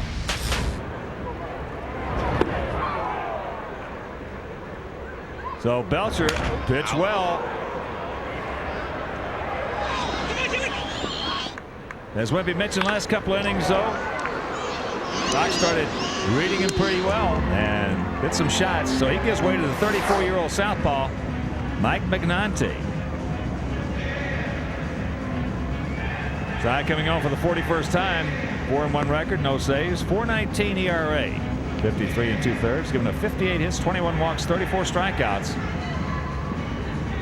So we've seen McNaughty. He was in that Kansas City uniform, has some outstanding outings against the Sox, and we've seen him when he just couldn't get anybody out. Well, for the most part, he's been getting them out, getting us out anyway. 2-0 career with a 2.0 earned run average. And most of that coming in just a couple of outings. We couldn't get anybody out. Oh, well, that's right. 36 innings pitched, too, so that's a bunch. Giving up 8 earned runs against the White Sox in his career. So right now, I would think he's in there to pitch to one man. And one man only, and that would be Mike Caruso. That's Brooke Fordyce. Brooke Fordyce for Mike Caruso. Frank Thomas is on deck. Ray stayed in the ball game at first base. Of course, you get a lefty too to hold him a little bit closer. Terry Collins thinking. And the throw over to first base, just a token one. Well, McNulty has never had a real good move over. We've seen him pick a couple of guys off who were going to go on first move. They got themselves picked off.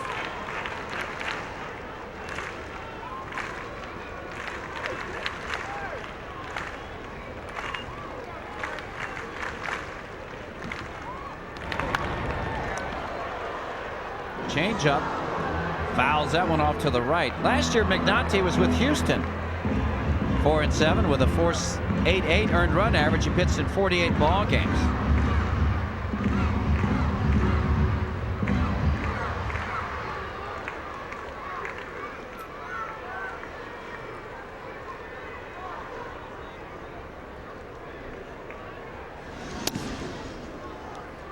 Another token throw over to first base. Well, if there's a symbol of toughness for our ball club, and this is a tough young ball club the Sox have, that symbol is Ray Durham. Absolutely.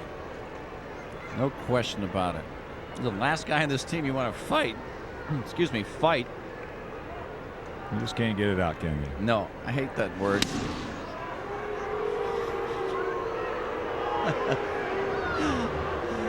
Ray is a tough customer.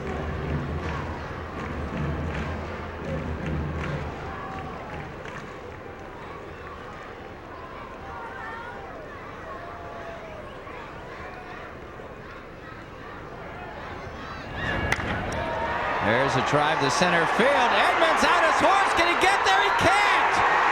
Short hops the fence. Here comes Durham. He's going to score. Fordyce in the second with a double, and we are tied at 3. Yes!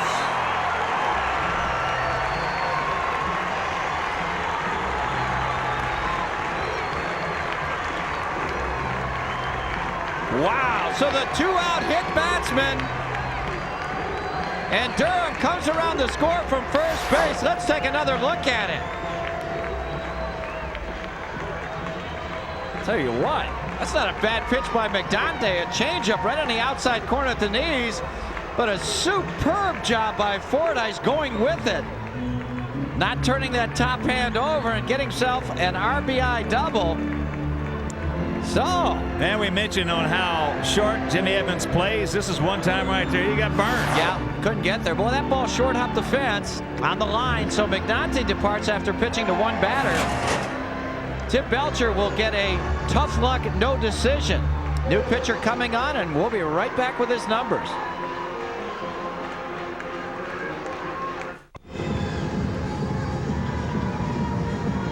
We are back, and we are tied.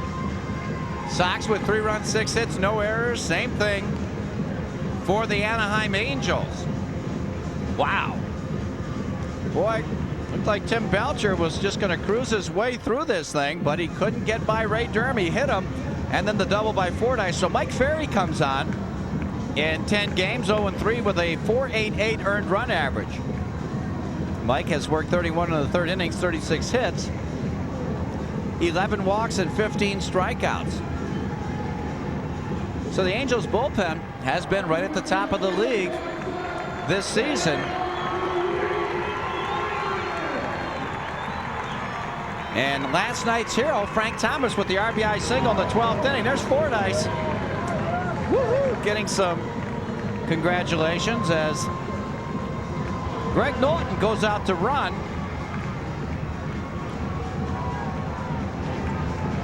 He'll probably, yeah, he will stay in the ball game.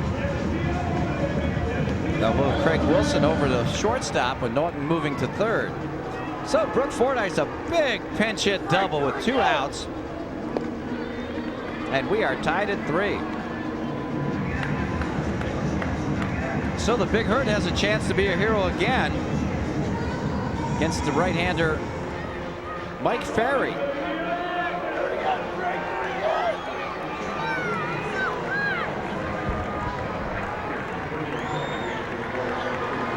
Belcher works 7 2/3, gives up 5 hits, 3 runs. Yeah, just 1 strikeout. And Timmy did not walk anybody, gave up 2 homers.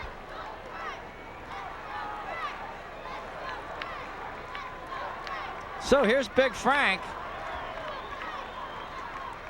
First pitch, fastball up high.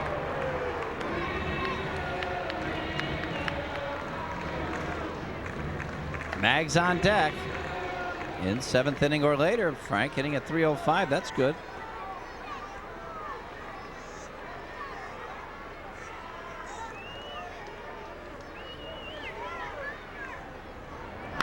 Ooh, got a good one to hit. Grounder, fair.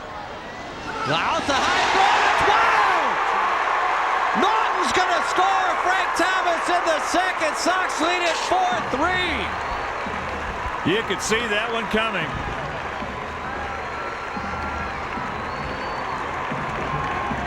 You just had just the way Klaus took it out of his glove and then turned it loose. As soon as he released it, you could see it coming. Watch Norton right here.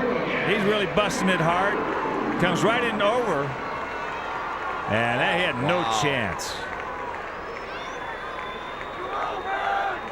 Lordy. Well, the one thing that Klaus has done against the Sox is really made some defensive plays. Not this time, so the Sox have a chance to win this thing. There's a pop-up. Salmon coming on. He calls off Durrington, and that'll do it. But a big 2-spot for the good guys. We go to the 9th. Sox lead it 4-3.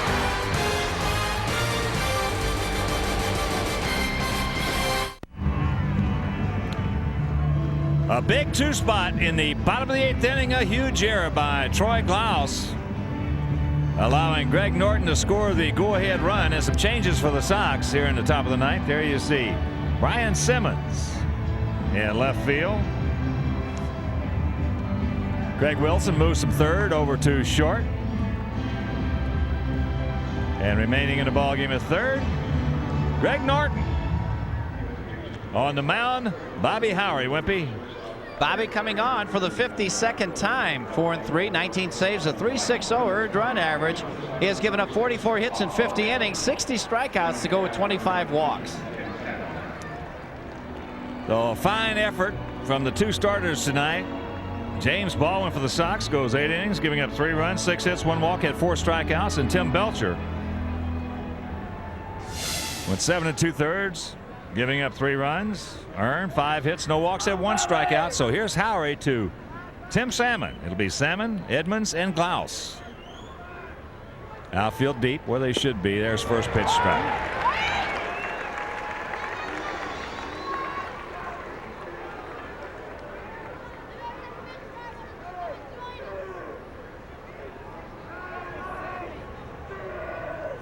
Huge gap in left center. Checks it up. He did not go. Says Terry Kraft at first. And the count evens at 1. 4-6-0 for the Sox. 3-6 and a big one for Anaheim. Sox trying to pick up their 6th victory in 7 games on this homestand, but the finale coming tomorrow afternoon as there's a good slider right off the end of the bat. So Howry in charge and command right here at 1-2. Sox also trying to pick up their 8th victory in the last 9 games here at home.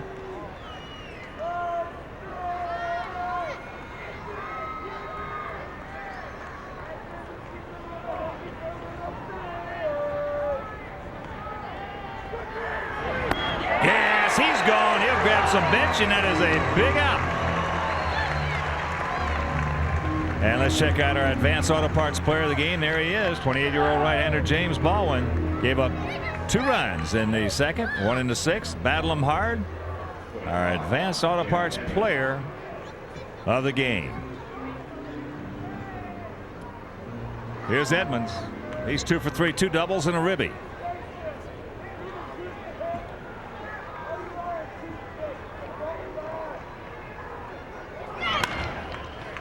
Slider in on the fist up. Nice pitch right there by Howry. Outfield shading Edmonds slightly to the left.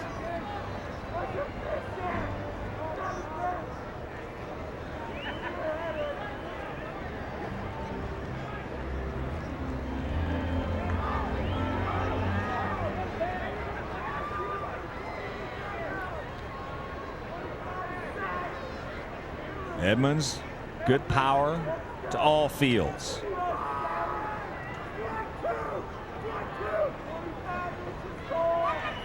Fastball up high, lays off that. That evens a count at 1.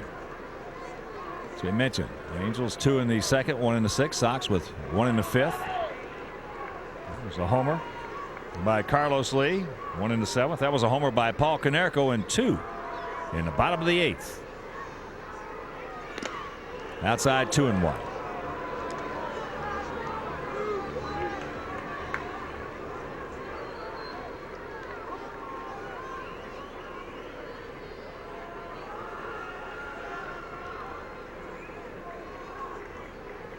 Big pitch on the outside corner, of beauty.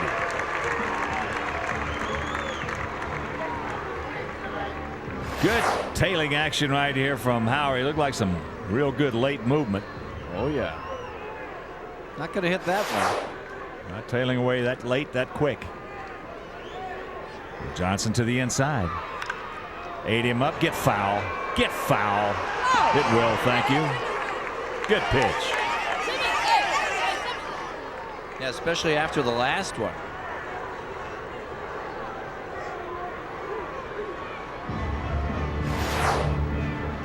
Previous pitch was tailing away on the outside corner. This time he comes inside on the inside part. 95. That's a tough one to handle right there.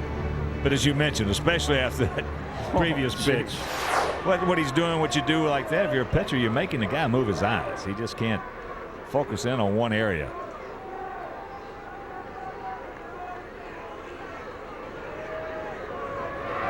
Breaking ball. Good job by Edmonds right there just to fight it off. Edmonds, when he's healthy and swinging that bat, he fights off a lot of good pitchers' pitches.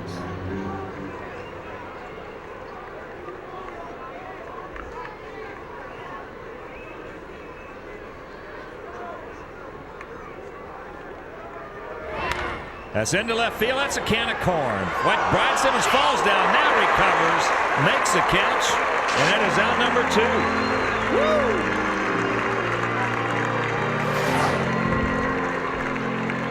Oh my. Well, you got to have some athletic ability to get up after that happens. Lordy. That was scary. Well, so 2 out, nobody on, and here's Troy Glaus, and you know what's on his mind, Wimpy. Oh boy.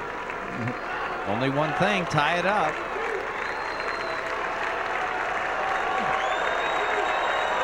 There's a strike on the outside corner.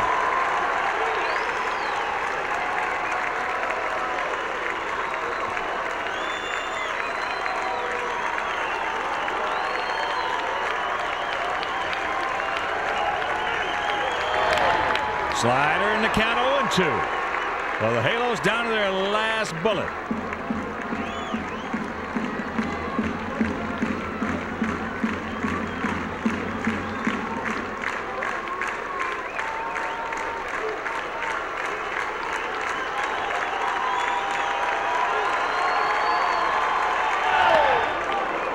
I like it. Try to get him just a little too high where he didn't have a chance to get himself out.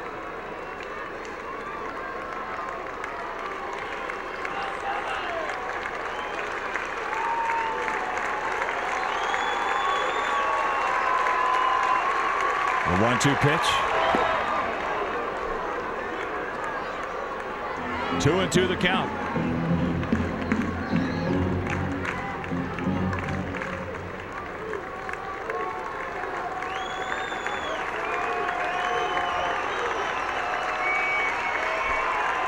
Take him right here, Bobby. Fights that fastball off.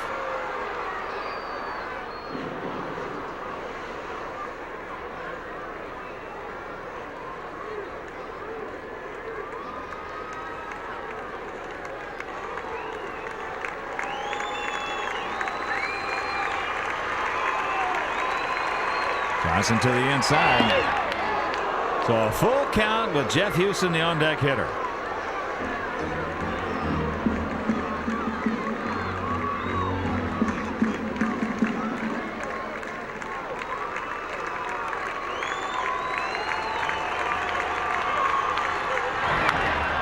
say shot hung him one. It looked like a get-me-over breaking ball, so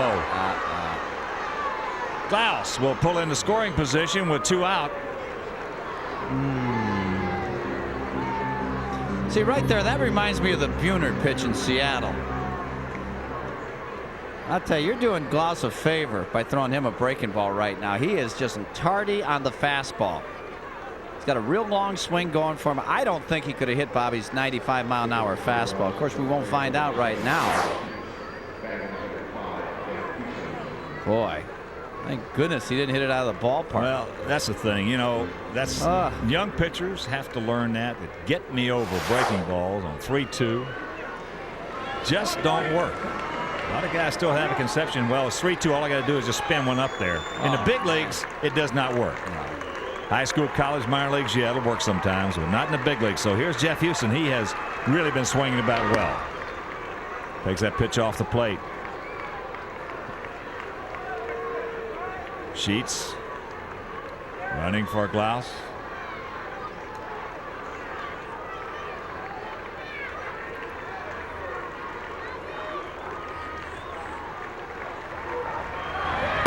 There's a strike on the outside corner.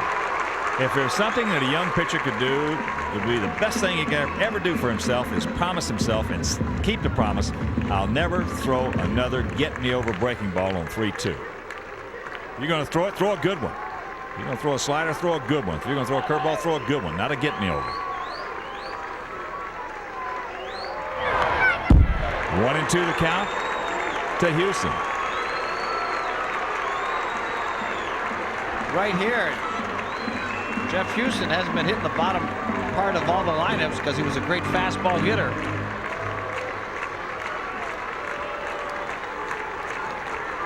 How about you, Duke? Unless you got command of that slider, you can just bury it in his hands. Gas upstairs, he's gone, and this ball game is over. Well, Howard just blows Houston away as the Sox make it 3 in a row over the Halos. They win it by a score of 4-3.